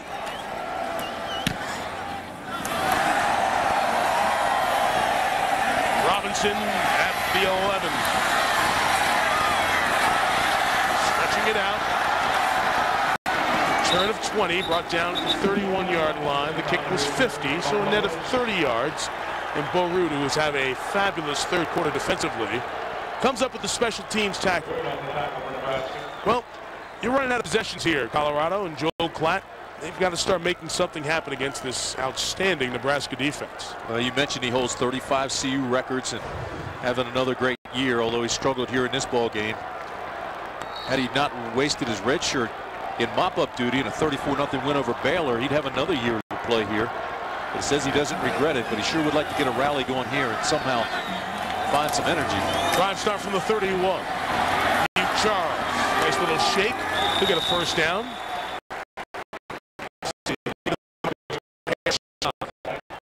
About 41 clock turns inside of 3 minutes here in the third. Sellout crowd, Folsom Field, and a very quiet bunch now. And here's why. The offense has no momentum. Well, and give the defense a lot of credit for Nebraska. I mean, look at this. Punt, interception, punt, punt, punt. We talked about all the 3 and outs, a 4 and out. I mean, it just hadn't been a pretty situation here in the last 5 possessions. 49 yards, last 5 possessions because of this pressure. Platt got rid of it. Receiver couldn't hang on to it. It was a hair behind Evan Judge, who couldn't bring it in. Grigsby was waiting to hit him. We'll have 3rd and less than a yard coming up. Nebraska is taking away Klopfenstein. I mean, they're just taking him out of the ball game. And that is the security blanket for Klatt. 25 times they've hooked up this year. Coming in, 3 more catches this afternoon. Kloffenstein and Quinn Sipniewski has been not heard from at all. Here's Kloffenstein right there. They get the first. Just on the keeper with the quarterback, Klatt. You mentioned Klatt's baseball past, and Susie was talking about it a moment ago. Organization played in A-ball and decided that if he wasn't going to get the call up to Fort Wayne, which is the next level of A-ball, in the spring of 2002, that was it. He was going to leave. Former 11th round pick. He did not. And that's when he decided to walk on at Colorado. And Tim mentioned that first year he came in, played mop-up duty against Baylor, but has really been the guy for 3 years and a captain and a terrific leader. Charles. Taken out of bounds. They'll keep him inbounds. Gain of 3 to the 45. I'm impressed with this defense. They even have speed at the linebacker spot where they're running with the backs. I mean, Ickes was just as fast as Charles. Dr. Pepper Big 12 update. There's the score from earlier today in College Station. Iowa State, Kansas could be for getting to the Big 12 championship game if this score holds up on ABC tomorrow afternoon. You'll see Oklahoma trying to close out its season at home in Norman on Senior Day against Oklahoma State. Oklahoma at 5-2 in the league, 6-4 overall. Ickes flushes Klatt, who throws it away as he escapes the pocket. We talked about Charlie McBride when he was with Tom Osborne in the defense of the Black Shirts.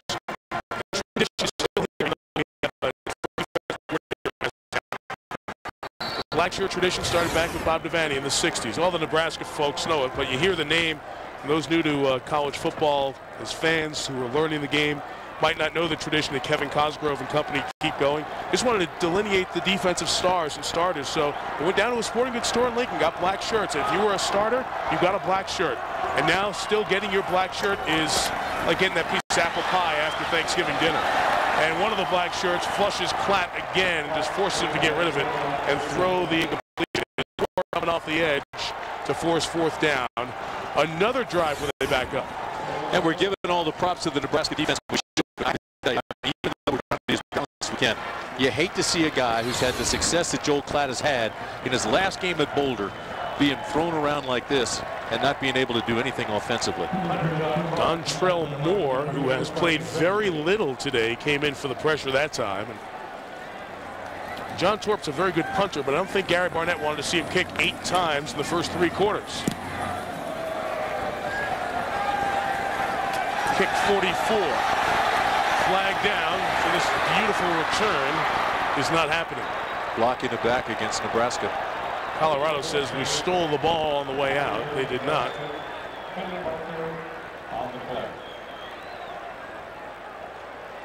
As the return man, Courtney Grigsby, got a little bent around on that return.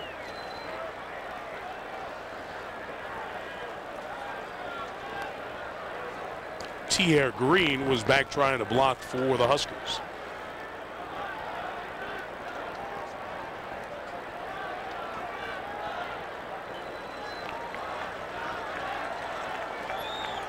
So it'll back him up inside the 10.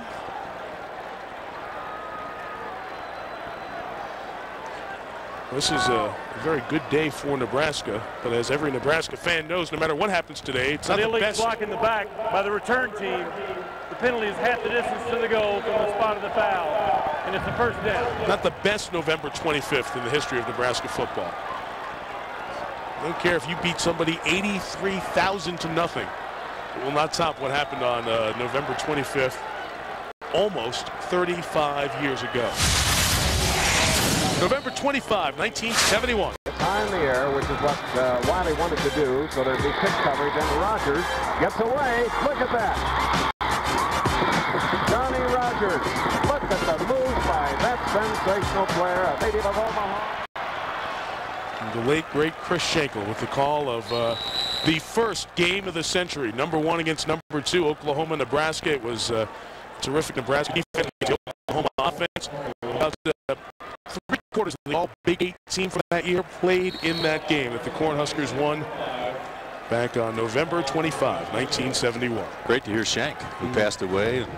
He used to start his broadcast with what better way to spend a Saturday afternoon than college football. It's still the truth. After the first down run by Ross, it is 2nd and 5. This should be the final play of the third quarter. Taylor flushed, running for the sideline, running for the first down marker. Great awareness. He went out of bounds before he got to the marker at the 12-yard line. Only going to be a pickup of 2. Well, 3rd and short when the fourth quarter begins. Nebraska shocking Colorado 27-3. ABC Sports presentation of college football continues after this message. And a word from your ABC station.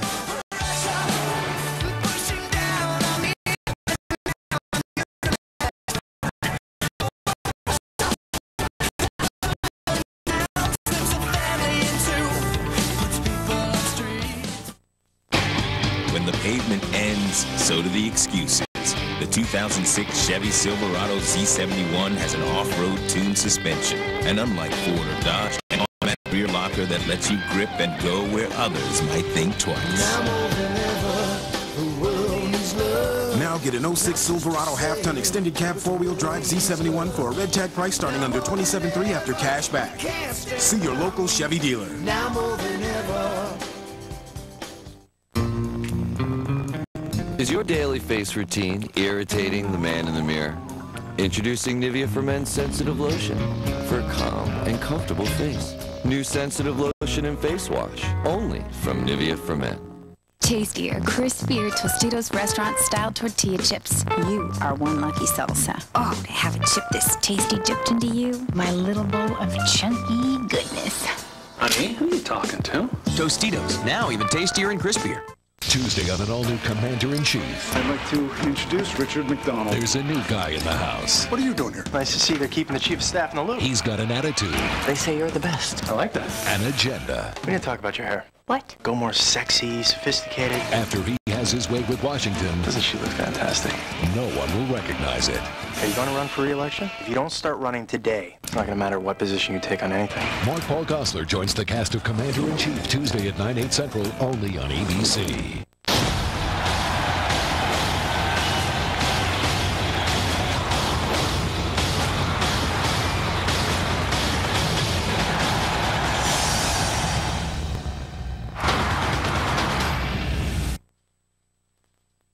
Life offers a simple formula for long-term success. Protect what really matters. Grow it with care.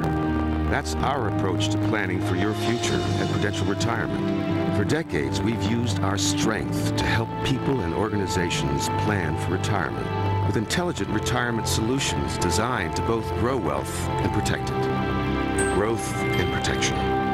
The strong and steady approach to retirement at Prudential Financial. Mild this afternoon, stormy this weekend, more at 5. Here's a little guy excited for the coming of Santa Claus and excited by the other Big Red, Nebraska. His team has dominated since 3-0. Huskers have scored 27 unanswered. They have silenced the sellout crowd here in Boulder, leading 27-3 as off we go to the fourth quarter with Tim Brandt, Susie Schuster, Mike Tirico. Glad you're with us on this Friday after Thanksgiving here on ABC for a post-Thanksgiving tradition here in the Big 12. Third down throw is a completion for yet another first down. The passing game looking so good. Grant Mulkey comes up with that. On the bench moments ago. He is, in fact, ready to go. He's back in the game. He said that it was just a cramp in his right calf. Are you kidding? This is the kid from Denver. He's not going to miss one moment of this game. And on the other side, defensive coordinator Ken Cosgrove had to counsel his players on the defense, especially Wally Muhammad. Stay away from the crowd. He's already high-fiving guys. 15 minutes left to go in the game, guys. They've shut him down. They've got to maintain their focus as Marlon Lucky comes in twos and runs it for 4 yards. Tim, that certainly has got to be the surprise coming in here, is that Colorado, since that first drive, really it was one running play that got him down into field goal range, hasn't even come close to doing anything positive. Well, they haven't, and we've complimented Nebraska's defense, but I mean, this offense has just been sensational. They told us this week that Colorado doesn't play much man defense, and so they said, you know, the crossing routes in the middle are going to be very, very important in this game, and they've worked that game plan to perfection. 2nd and 6. Here is Lucky running to the left side. He is stood up. Not going to go anywhere. Gary makes the tackle. James Gary, senior. Captain, one of the group in there. Mike, Nebraska's game plan does change now, though, with 13:45 to play in the game. Now it goes from attacking to the clock. They're not going to be in a hurry. We saw them go some hurry-up attack first half, and it upset Gary Barnett. But they won't do that now because they want to melt the clock, shorten the game, and get out of here with this win. 3rd and 5. Terrific passing day for Taylor. Adding to it with the throw to Ross against the linebacker. They have destroyed the Buffs with that play all day. And that's what we're talking about. They say because they don't play much man, crossing routes and hit the middle. And that's what they're doing. They've been hitting the middle. They've hit some touchdowns there. They've hit some big gainers there. Now they move the chains and get a first down there. Gain of 20 takes more time off the clock. You set it down. Just get it, step up. It almost looks like they're in practice now on 7-on-7 drills. How about Corey Ross? Well, first job as a shoe salesman. Sign language is favorite class. And TD's story is his favorite book. So, I mean, he's fun. He's a fun guy to talk with. And I couldn't believe how tiny he was yesterday when we were perfect. 27 of 43. Look at that. He's going left and right, trying to.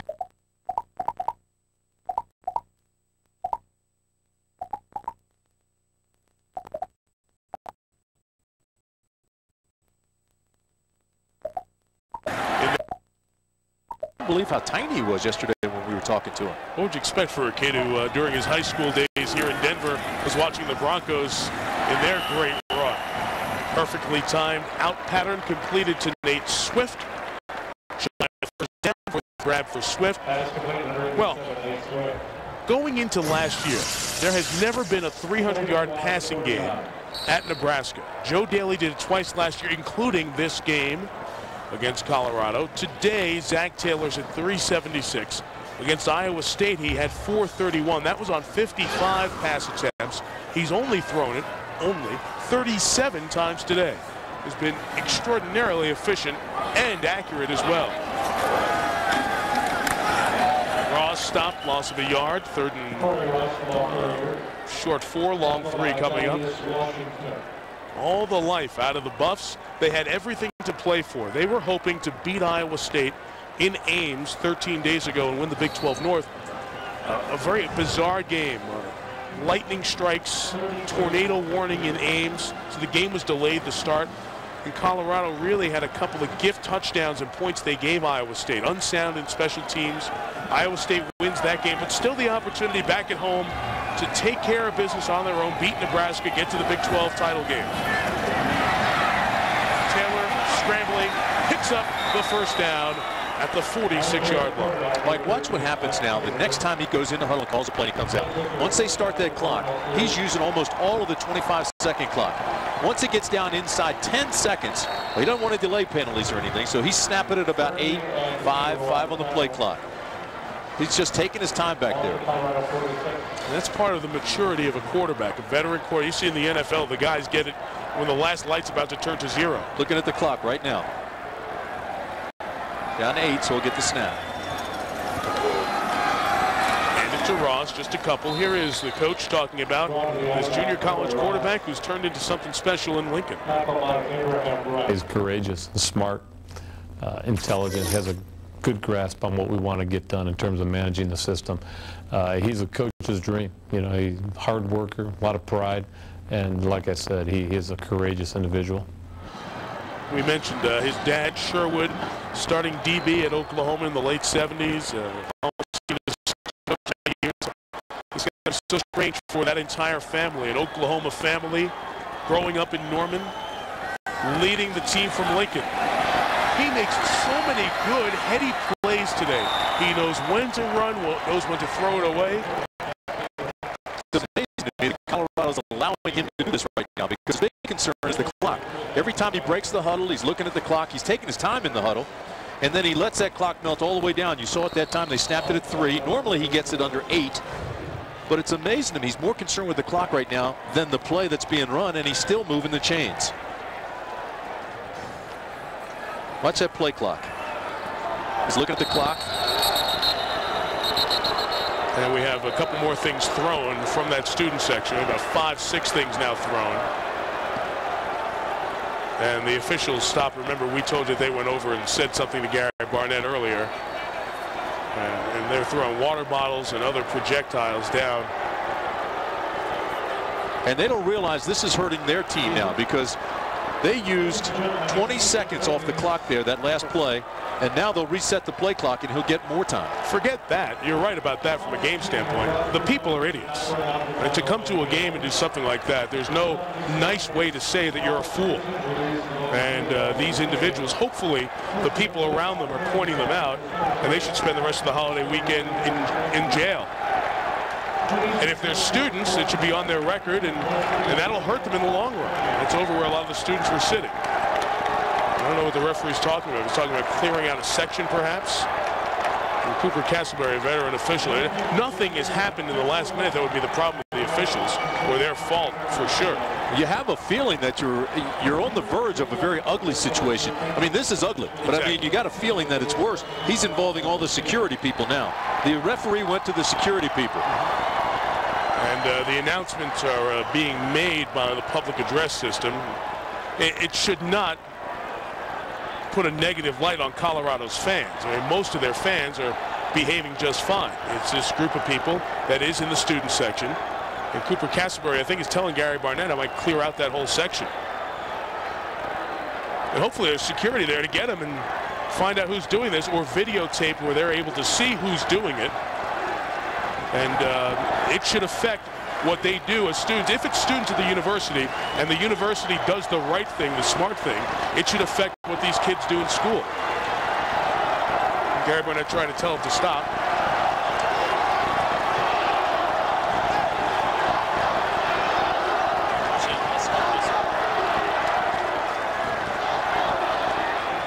Nebraska fans chanting "Let's go Huskers," trying to influence their team in a positive fashion. The officials have stopped the game. What an embarrassment.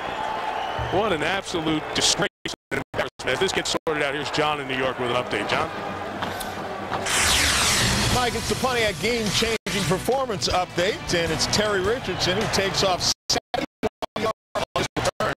Arizona State just kicked a field goal, and it's gone final now. Arizona State knocks off Arizona 23-20. Nominate your Pontiac game-changing performance at ESPN.com. Keyword Pontiac. Mike, back to you.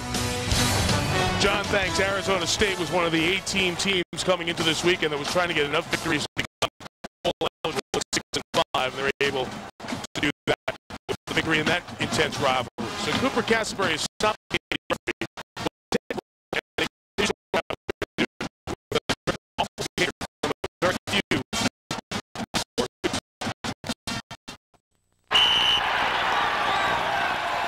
Big snap. Digs it downfield. Bobo catches it. He catches it. What a spectacular catch. Want a chance to be the Pontiac game correspondent at the national championship game for Jimmy Kimmel Live? This has been your Pontiac. Then do what this fan did. Record your best call of a game-changing performance at Pontiac.com/NCAA. Pontiac, official performance machines of the NCAA.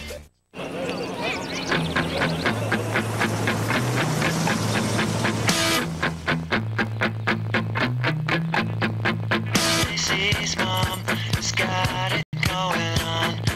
Stacey's mom has got it going on. Stacey's mom has got it going on. She's Fall in love with the rich, bold flavor. Dr. One taste, and you get it. When it comes to bad cholesterol, has your doctor told you lower is better? Because of recent medical information, your doctor may recommend an even lower cholesterol goal than before. going down. So you've changed your diet, you exercise. But what if you still need a cholesterol medicine? Well, one that can lower bad cholesterol up to 52% is Crestor. Yes, Crestor, along with diet, can lower that cholesterol up to 52%. Is Crestor right for you? That's between you and your doctor. Crestor is not for everyone. including people with liver disease and women who are nursing, pregnant, or may become pregnant. Simple blood tests are needed to check for liver problems. Tell your doctor about other medications you're taking, or if you experience muscle pain or weakness, as they may be a sign of serious side effects. Is your cholesterol really where it needs to be? Ask your doctor about Crestor. The NBA on ABC. Christmas Day doubleheader. All right, back here in Boulder, Susie Schuster's over there where the students were throwing a lot of stuff. Teams are back on the field. Susie, you know anything more? Well, I just spoke to Cooper Castleberry, who told me that they're about to start penalizing Colorado should they fail to stop having the kids throwing things onto the field. About 15 to 20 pieces have been thrown onto the field so far, Mike. Yeah, and he just, as we were ready to get play started, he stopped the game again and is coming over to the sideline. That is in the NCAA rule book where you can penalize the home team for behavior. The behavior had mostly stopped while we were away during the timeout, and you feel bad for Gary Barnett and the players. They're just helpless at this point, trying to encourage people to stop. And the people who demand responsibility are the ones around those throwing it. I'm seeing a lot of people move over to the left. I think Cooper Castleberry may have done what I suggested earlier and clear that entire section out. They've got all kinds of security people over there now. A lot of people are heading, as you say, to the middle of the stadium, and some even taking the exits. 27-3, Nebraska leading here, 10:19 left. That is the area where the students are seated. Obviously, it's Thanksgiving break, but so many students here from the state are in the area. He's going to try to restart this thing again. The officials are all huddled over there. Security trying to watch. Again, a great university, a wonderful setting here this afternoon. Crowd was enthusiastic. And as we've seen, you know, one thrown item can touch off a riot. And it sounds like an overstatement, but it is what actually happened in the NBA exactly a year and 2 weeks ago. Taylor throws, Ross complete, 26. Gain of 7, 2nd and 3 coming up. This will take us inside of 10 minutes. Crossing patterns, and again they had Peterson, who was down the middle deep and had some spacing as well. I mean, those are the things that they've attacked this zone. They've done it so effectively. They put 27 on the board, and you have a feeling it could have been more than that. Shovel pass with Ross. That was well read by Akarika Dawn. He's one of the seniors on this Colorado team. Akarika Dawn today marks his 50th game in a Colorado uniform, one of the team's best pass defenders, who also leads the Buffs in special teams tackle. Dawn, a musician, plays 4 different instruments. You know, for the seniors, Mike, and all of us who played at this level, remember that last home game vividly, and you do the rest of your life. And you hate to have it end like this for these guys. Embarrassing on the field and embarrassing in some regards in the stands as well. Option with Ross, tried to smartly cut it up, stay in bounds, and keep this drive alive. First down. What a long, successful drive this has been, starting way back at the 18-yard line for Nebraska. 13 plays on the drive. Just kind of rubbing it into the wound here for the Buffs. Well, and we said their thinking in this drive was to melt that clock, shorten the game, and they're doing that. They're moving the chains. We're down to 8:57. Clock continues to move. And again, we'll watch and see how Zach Taylor uses every bit of the play clock. You saw that that carry takes Ross into 10th. That's a pretty impressive list when you are top 10 at Nebraska in terms of yards rushing for your career. Toss over the middle. It's still open. It's like a broken record. It's either Mulkey or Ross or none, or Swift has worked the outside. Top 10 rushers career in Nebraska history. Remember Darren Diedrich, Derek Brown. He just passed Jamal Lord. Go up the list. Lawrence Phillips, I.M. Hip in the 70s. Kenny Clark, the I-back in the late 80s. Calvin Jones, of course, Eric Crouch, the Heisman winner. Amon Green, and the all-time leading Nebraska rusher, Mike Rozier. Pretty impressive list. Corey Ross joins them, one of the 10 best in Nebraska history in terms of yards gained. Cody Glenn with the carry. And the first down, and so they keep the drive alive. Mike, it's hard for me to fathom that, I mean, in the 2000s,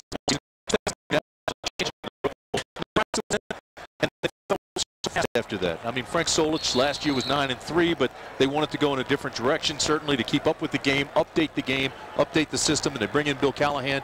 Of course, that took some time to integrate this system, and we're starting to see it take hold now, but I mean, it was unbelievable, the roller coaster ride that this program has been on. Marlon Lucky's the lone back. This just punishing drive. Taylor throws it high and incomplete. It's a way to injure your shoulder as Peterson went up and got hauled down with his arm exposed, and he is slow to get up. He was all exposed as he went up to get that, and that shoulder wrenched down. Hopefully he's okay. But again, Mike, he's open. I mean, they use a lot of the clock. Zach Taylor looks over the middle, comes off that receiver. Here comes Peterson. And for the moment, if he threw it on time, he was open.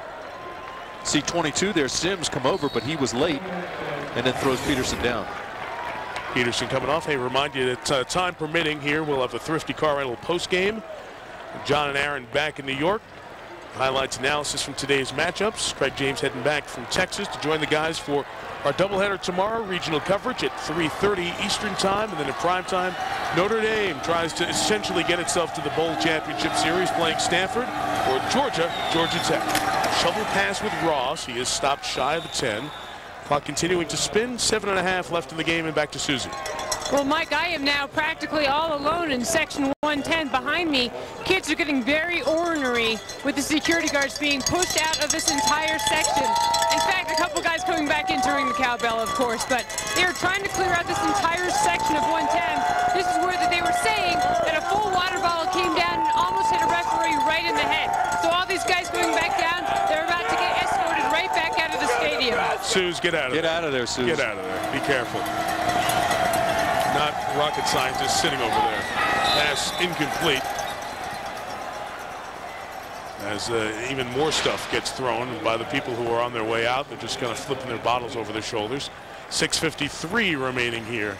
And this one will have third down coming up. This is a moot point now. Just let that clock roll.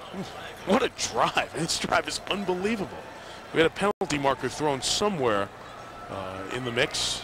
Sitting right about the 12-yard line, or the 17-yard line. It's a 16-play Nebraska drive that's been going on. The penalties decline. It's fourth down. Lyndon Murtha, who is from Minnesota. Hutchinson, same hometown as Nate Swift. These two freshmen have come in together and done a nice job. And now Jordan Congdon will come on, try to add the field goal and make it 30-3. Good from 26. Good from 30 already today. And he's going to miss from 28. So from the angle he misses. A drive of 18 plays and 77 yards. That is no good with a missed field goal. And after that, a student ran onto the field. That's why the fans are cheering, and the officials noticed that as well. So this continues to be a very embarrassing situation for Colorado as this game winds down. Each person has a unique way of seeing the world. That's why Pacific Life offers portfolio optimization for its variable products. A unique service that helps you and your financial professional identify an investment strategy that's right for you. And Pacific Life offers a full palette of investment choices to help you achieve your vision of your future. Ask your financial professional about Pacific Life, the power to help you succeed. One car was ranked most appealing entry midsize by J.D. Power and Associates and earned Strategic Vision's Total Quality Award. It wasn't a Toyota or Honda. It was the Pontiac G6 sedan, designed to be one of the best cars in the world. And now, we've created another. The new 240 horsepower G6 Coupe. Now during the Pontiac Red Tag event, G6 starts at $15,932. The price on the tag is the price you pay, not a penny more.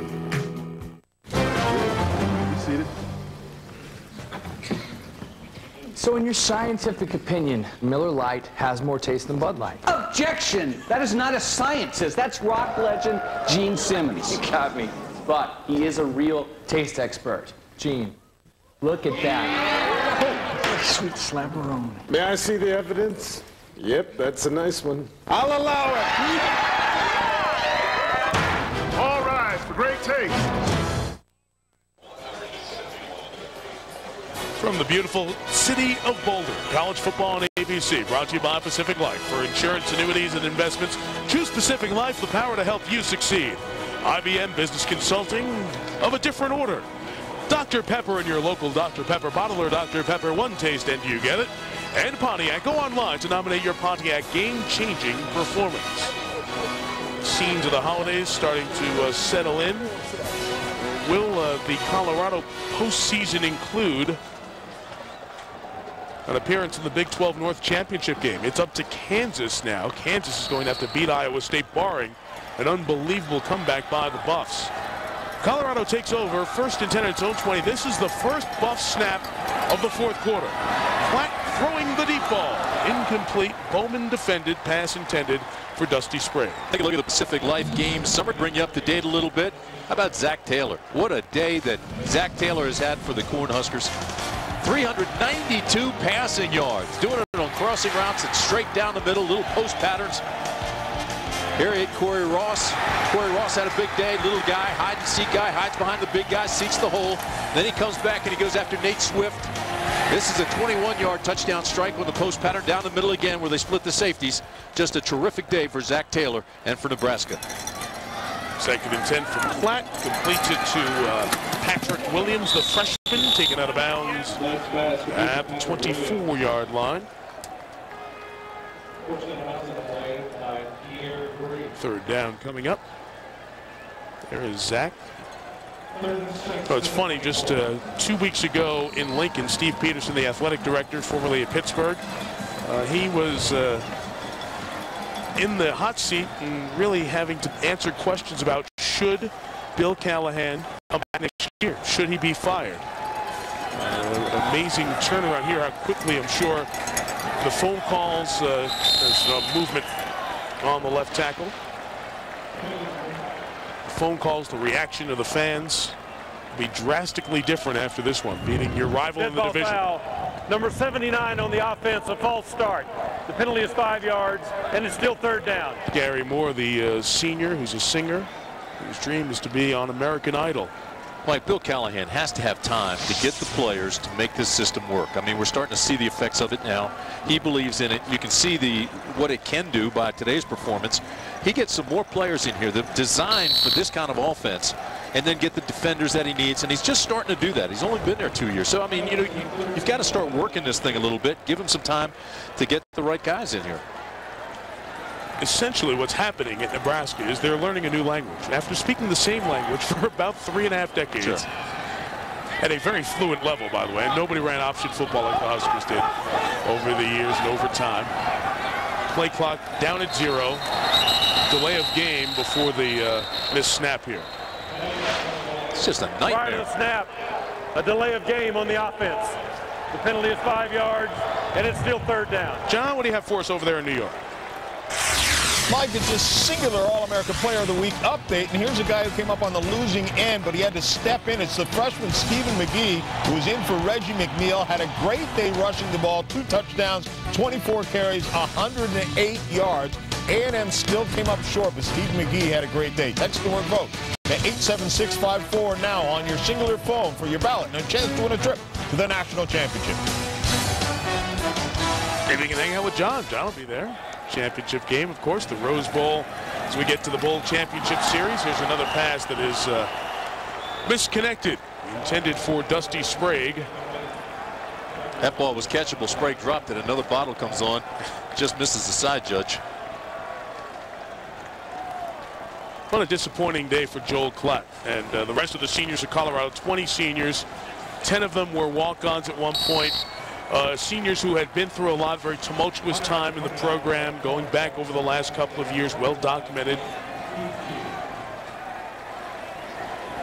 A group that bonded together. Joel Klatt was the face of the Colorado football football program from a player standpoint amidst all the adversity as the punt is fair caught at the 47. So popular, so well liked, married 6 months ago, set up for a special senior day here to win the Big 12 North, except the Husker defense got in the way.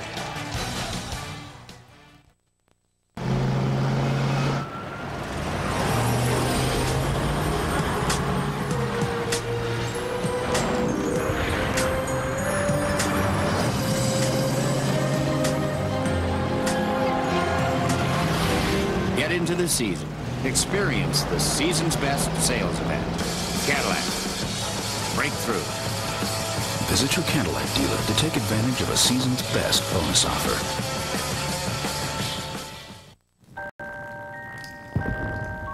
Did you feel that? Something is coming. A force from overseas, perhaps?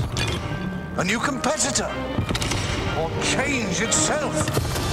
Can't you feel it? Well, what's up? Am I alone in this?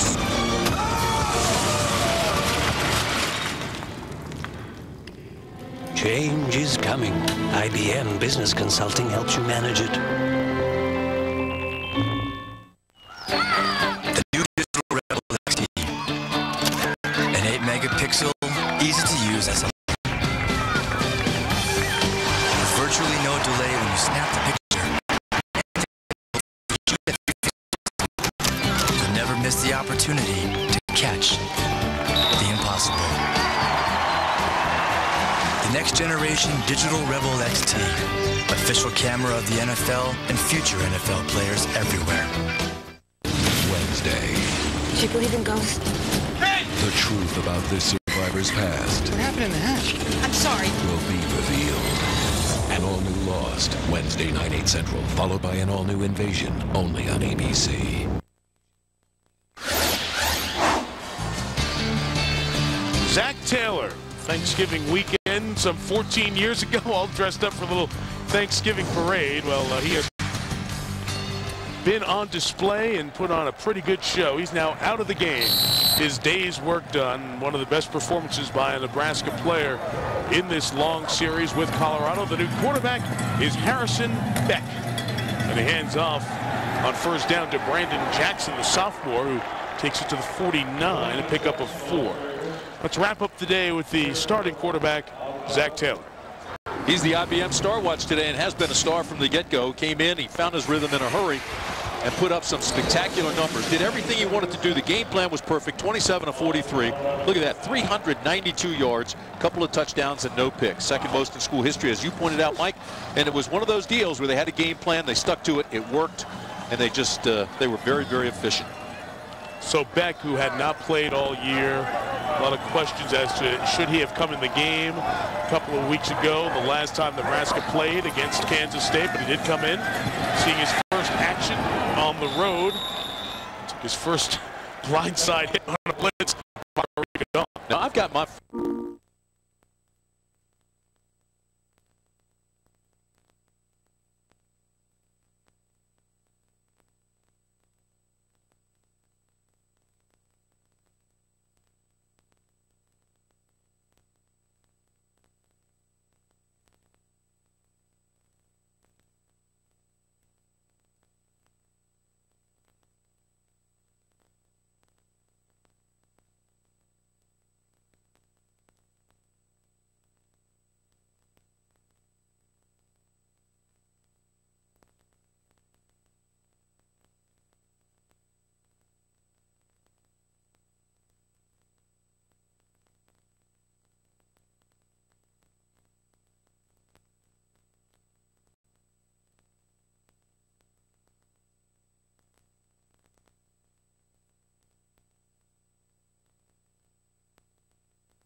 game.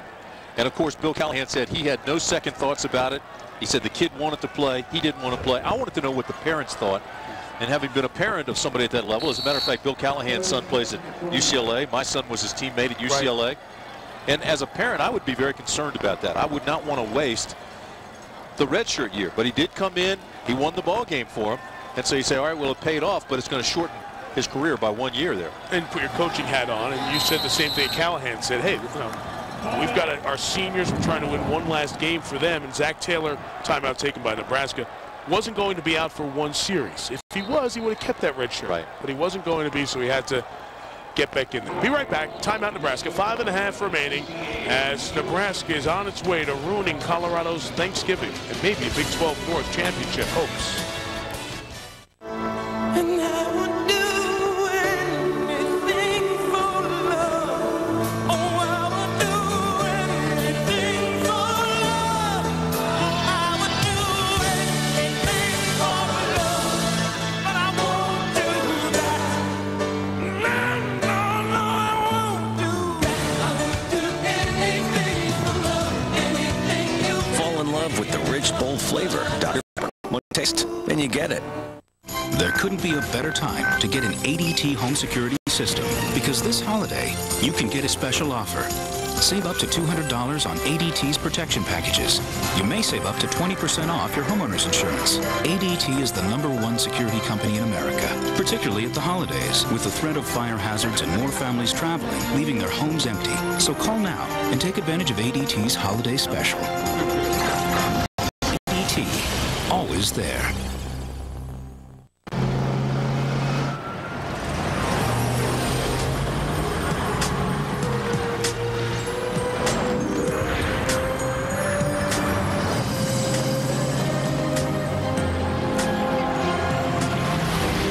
Into the season.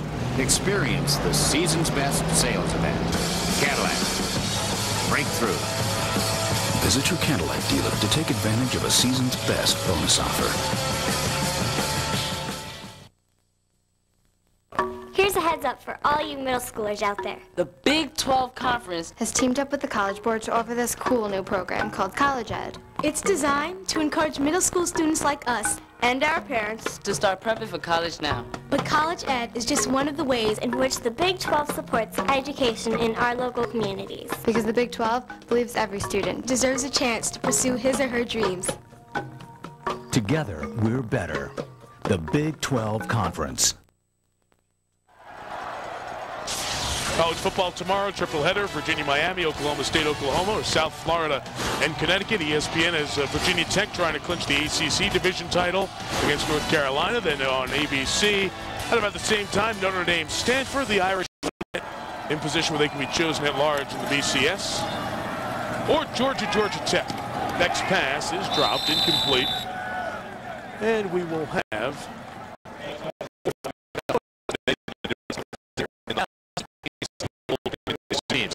Nebraska is 6-1-1. Amazing. Amazing.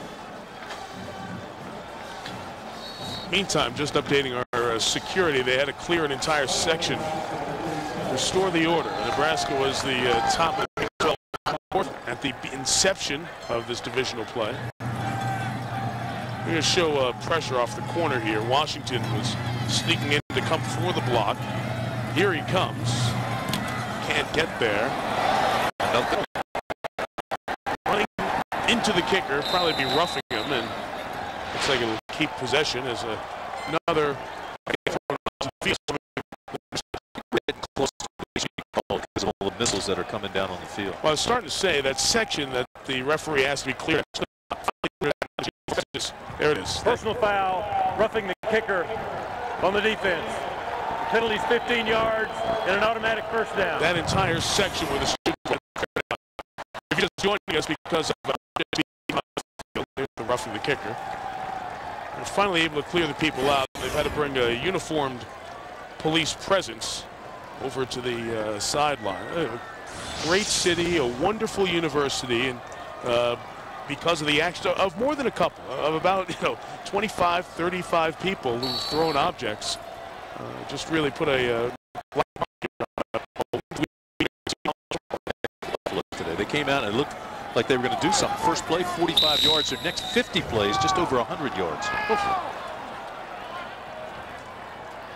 Wrong football in there. I think they threw in a Colorado football, perhaps. Each team brings its own footballs to the game. Get the right ball in there. You're right. That first play, run it down the field with Hugh Charles, kick the field goal up 3-0. Nothing since. Beck back at it, throws into double coverage and zone coverage, and the pass is incomplete. Hey, why don't we show you the BCS standings? Brought to you by Allstate. USC and Texas, it's getting hot at the top there. What a job Fresno State and Pat Hill did last Saturday, deep into the night. Reggie Bush, over 500 yards of all-purpose yardage. Texas pushed today by A&M. Penn State season done. They're in the clubhouse. First one's in the BCS. USC in there. LSU pushed today. As we see these rivalry games late in the season with so much on the line, somebody might be a favorite, somebody might be the team likely to win, but you never know what's going to happen. Brandon Jackson, the carry there. And Nittany Lion fans everywhere. Still thinking about that last play at Michigan, where they put time back on the clock.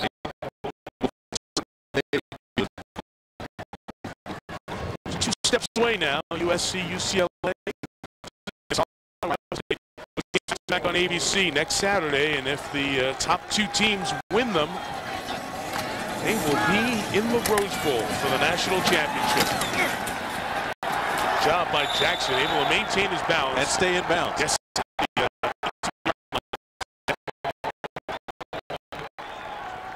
Remember, we have the football tomorrow on ABC. Our day will start with the Maryland Skins game over in the desert in Southern California. Fred Couples, Fred Funk join Annika and Tiger. No surnames needed. 3:30 Eastern, 12:30 Pacific on Sunday for the back nine. We'll see you at 1 Eastern, 10 a.m. on the West Coast for the front nine of Skins. Tomorrow, a Thanksgiving tradition continues on ABC. Tell me my guy Freddie Funk getting fun to watch. And does he have fun playing the game? He does. And it's going to be fun to see if Annika outdrives Fred Funk at any point. Because Fred Funk is one of the straightest drivers. Yes. Yeah, exactly. Well, Nebraska takes another timeout. We'll step out as well. 4:02 remaining in the game.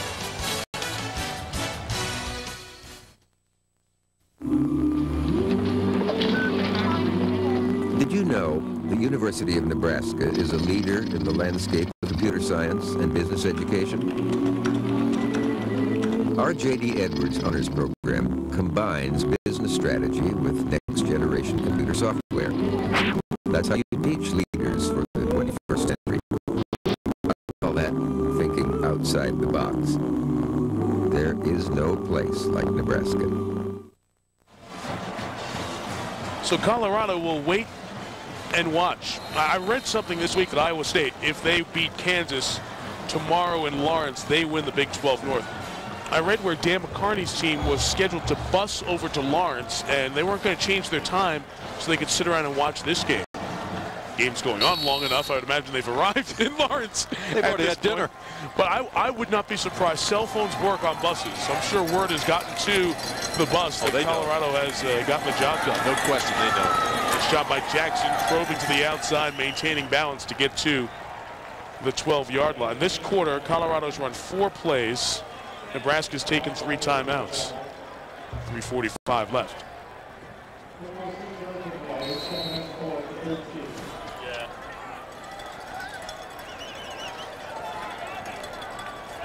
Glenn comes back into the ballgame. What a job Jackson's done in there as a runner. You got production at it, all 4 of their running backs today. Ross, Lucky, Glenn, and Jackson. This run by Glenn is stopped. Well, one thing great did happen at this field today. I don't want to leave before we tell you this. Talk about your heartwarming holiday stories. This was earlier today here in Colorado. John Guyton, the senior defensive lineman, proposing to his girlfriend Megan, gets on a knee before his final game here. This is a guy who's interested in stand-up comedy. That's his main hobby. There's no comedy. It was all serious stuff. Megan said yes, and the proposal happening before the game on the field. Hope he doesn't read too much into this game and what that means for their future. I hope not.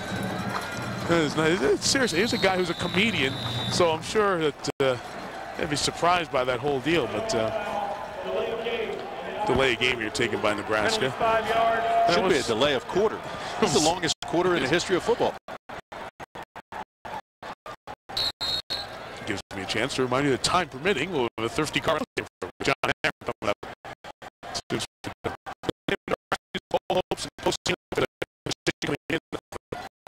The bowl in Houston, the Champs Sports Bowl in Orlando, and that would be important. Either one to Bill Callahan to get into Texas, get into Florida, a chance for high school coaches to come by and see the program, be around the program, and hear what's going on. Here is Beck throwing incomplete on 3rd down with 2:08 remaining in the game. However, with this victory, Nebraska, a very impressive showing, could open up another bowl possibility depending what happens in the Big 12 championship game. Colorado has not looked very impressive in this game, so a lot of the bowls even higher up, like the Alamo Bowl, will now be in question. What will the Holiday Bowl do? A lot for the folks in the funny color jackets to figure out. Independence Bowl, Houston Bowl, and Champs are all here today, representatives of those bowls. Nebraska's so used to Orange Bowl, this, Fiesta Bowl, that it doesn't sound like the same thing that made people happy. 32-yard field goal is good by Congdon. He's hit 3 of 4. Not the same that made them happy in the past. However, given what happened last year at No Bowl, Nebraska, one, will appreciate going to the postseason. I think, secondly, will benefit greatly from one more month of practice with getting to a bowl game. And, you know, what happens in college football is so secular anyway. And with the scholarship rule, you've seen a lot of parity. So teams are going up and teams are coming down. Remember the last time the national championship game was played in the Post Bowl, Nebraska was in it. So, I mean, that wasn't that long ago. And you can see signs now that they're coming back to life. And Bill Callahan certainly hopes so. And you're right about the recruiting aspect of going to certain bowls. And so they'll look at that very closely. Yeah, the 5,000 who came across the border referees this year. Players of the game on this Thanksgiving Friday. Great performance by Taylor and Ross. We'll give it to Corey Ross for his 142. He's the senior from Denver coming on back here for his final conference game. And Hugh Charles at 12 carries for 78. In recognition of their effort, Chevrolet will make a $1,000 contribution to each general scholarship fund.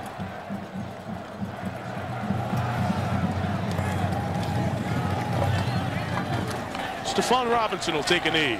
2:02 to go.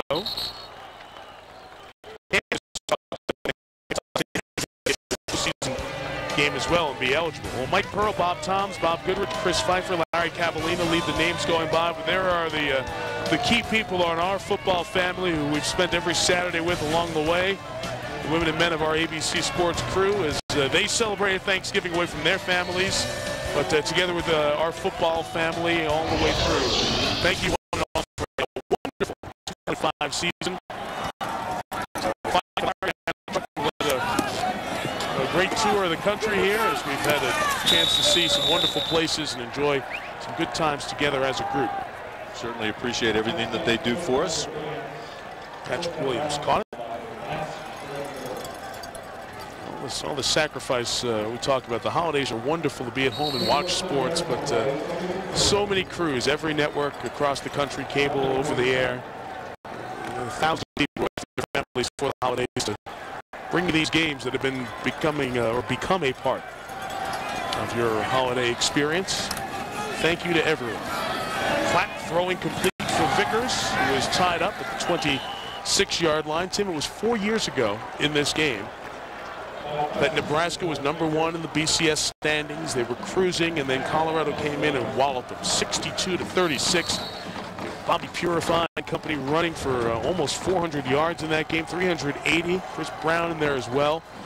Nebraska lost but didn't lose enough momentum in the standings, thus they remained eligible for that title game that you called. No, and I do believe that that was the beginning of the end. I mean, you could see, especially in the championship game against Miami, they were much slower. They didn't have the same kind of talent. The game was outdated, and that's when the change really started to be implanted, I think. Pass down the middle, incomplete, intended for Sipniewski. Quinn, the other tight end, who will get an NFL look as well.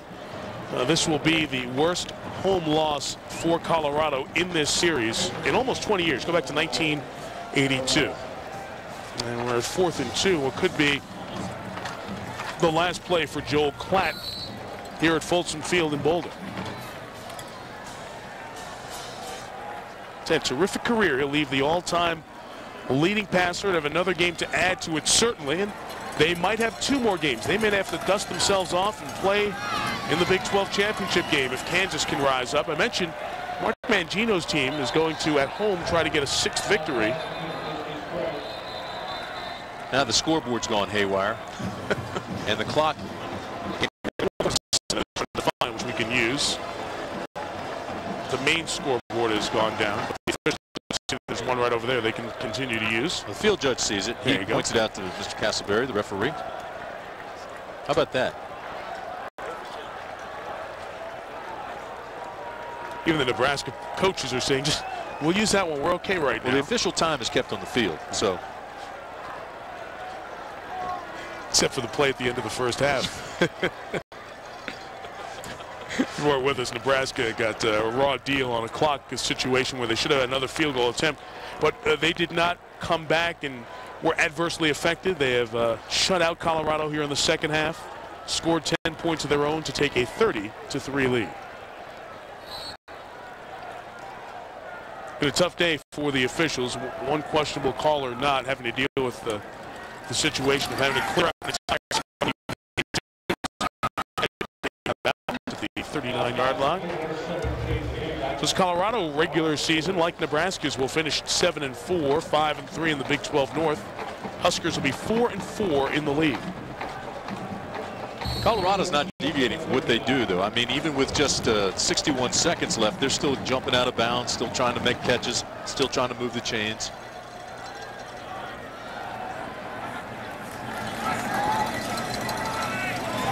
Platt's pass is caught to the 48-yard line. But that'll stop the clock as well, so they can move the chains with 54 seconds left. They opened 2-0, lost at Miami. Won the next couple games, get soundly beaten in Austin, 42-17. Then the Buffs turned around, won 3 in a row. They were getting into pretty good shape after beating Missouri, but that loss at Iowa State by 14 and will close the regular season with back-to-back setbacks. And the first down right at the 40-yard line as we're down to 37 seconds. Klatt lost his mouthpiece or a pad from his helmet as he was hit.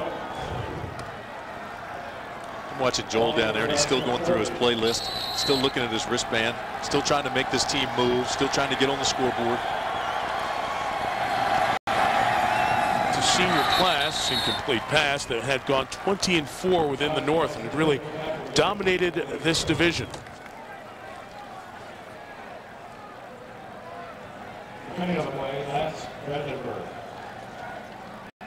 Interesting to see what the bloggers all say, what the fans are saying about Bill Callahan after this. Right.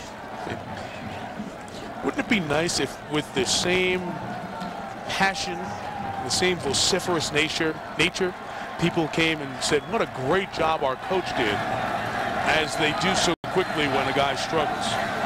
Well, whether they like the system or not, whether they like what's taking place or not, or whether they want him there, I think they have to praise this performance. I mean, this was as good as you could get.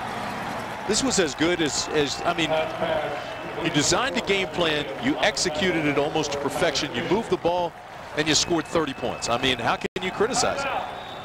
Kevin Cosgrove and the defense did a great job. Colorado taking a timeout here with 15 seconds left. That draws a smile from Bill Callahan. This made him smile quickly as he was doused with the Gatorade. It wasn't me. You know, Bill Callahan, he has a clue of what to do. He did take a team to the Super Bowl, taking the Raiders to the Super Bowl. The loss to John Gruden and the Bucs. What a tough spot that was, as Gruden knew that Raider offense inside out, as he was the coach. That's why I asked him yesterday. I said, you know, I know you hear all this stuff. Matter of fact, a reporter at his press conference this past week said, if you were in charge, would you fire yourself? But he's sticking to his guns. He believes this thing works, and he knows it works. First down, so the clock will stop there with 9 seconds remaining.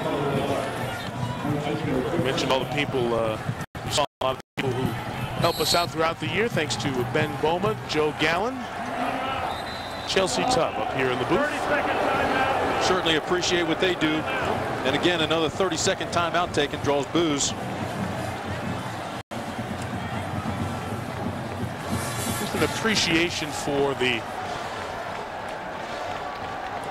process of Colorado here. And obviously, and we're all sitting here, so let's go, let's end the game. But these guys are trying to do everything they preach, not give up. Touchdown, 30-10. Might not make a difference to anybody in the outside world, but for these guys it would. Get on the board, get the offense not to be shut out.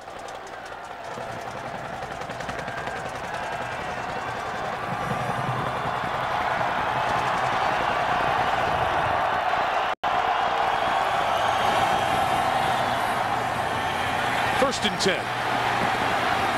Flat rolling, throwing, end zone, incomplete. And the clock goes to 0-0. That is it. What a great win for the Nebraska Cornhuskers. The team and staff of Bill Callahan have come in to Boulder and dismantled the Buffs. 30-3. Nebraska 7-4. Colorado 7-4. And now Iowa State has a chance with a win over Kansas to get to the Big 12 title game. And here's Susie Schuster with the winning coach. Mike, thanks very much. Good thing your quarterback had better aim than the guys that dumped the water on you, but was that one of the more gratifying dumps you've had? Absolutely. I tell you what, I'm really proud of our kids today, Susie. They played so well. They played hard. You know, we're underdogs coming in here, but I'm really proud of all these guys, especially this guy right here. Yeah, 392 passing yards for Zach Taylor, 2 touchdowns, second in school history in passing yardage. How proud are you of him? Like I just said, I'm elated for our team, first off. Our kids, they all played. Offense, defense, special teams. This is the guy that led us today. He did a great job in the huddle. Great job on the field. Zach, you wore shirts that said "Restored the Order." You weren't here last year when the Buffs were able to take care of business. They brought hammers with them to Lincoln. What does this win mean? Oh, it means everything for this program, and just being able to come on to Colorado's home field and beat them like we did. That means a lot to us. Congratulations, guys. Thanks. Susie, thank you. Happy Thanksgiving, everyone. Congratulations to Nebraska on a great effort. Partner, wonderful season. Enjoyed it. Great job, Mike. Thank you very much. With Susie Schuster, Tim Brandt, our producer Chris Pfeiffer, director Larry Cavallina, rest of our ABC Sports crew, Mike Tirico saying so long. Our final score, 30-3 Nebraska. ABC Sports Online, ESPN.com, search ABC Sports. Now stay tuned. The Thrifty Car Rental postgame report comes up after this from your ABC station. Black Friday, colored red, as the Huskers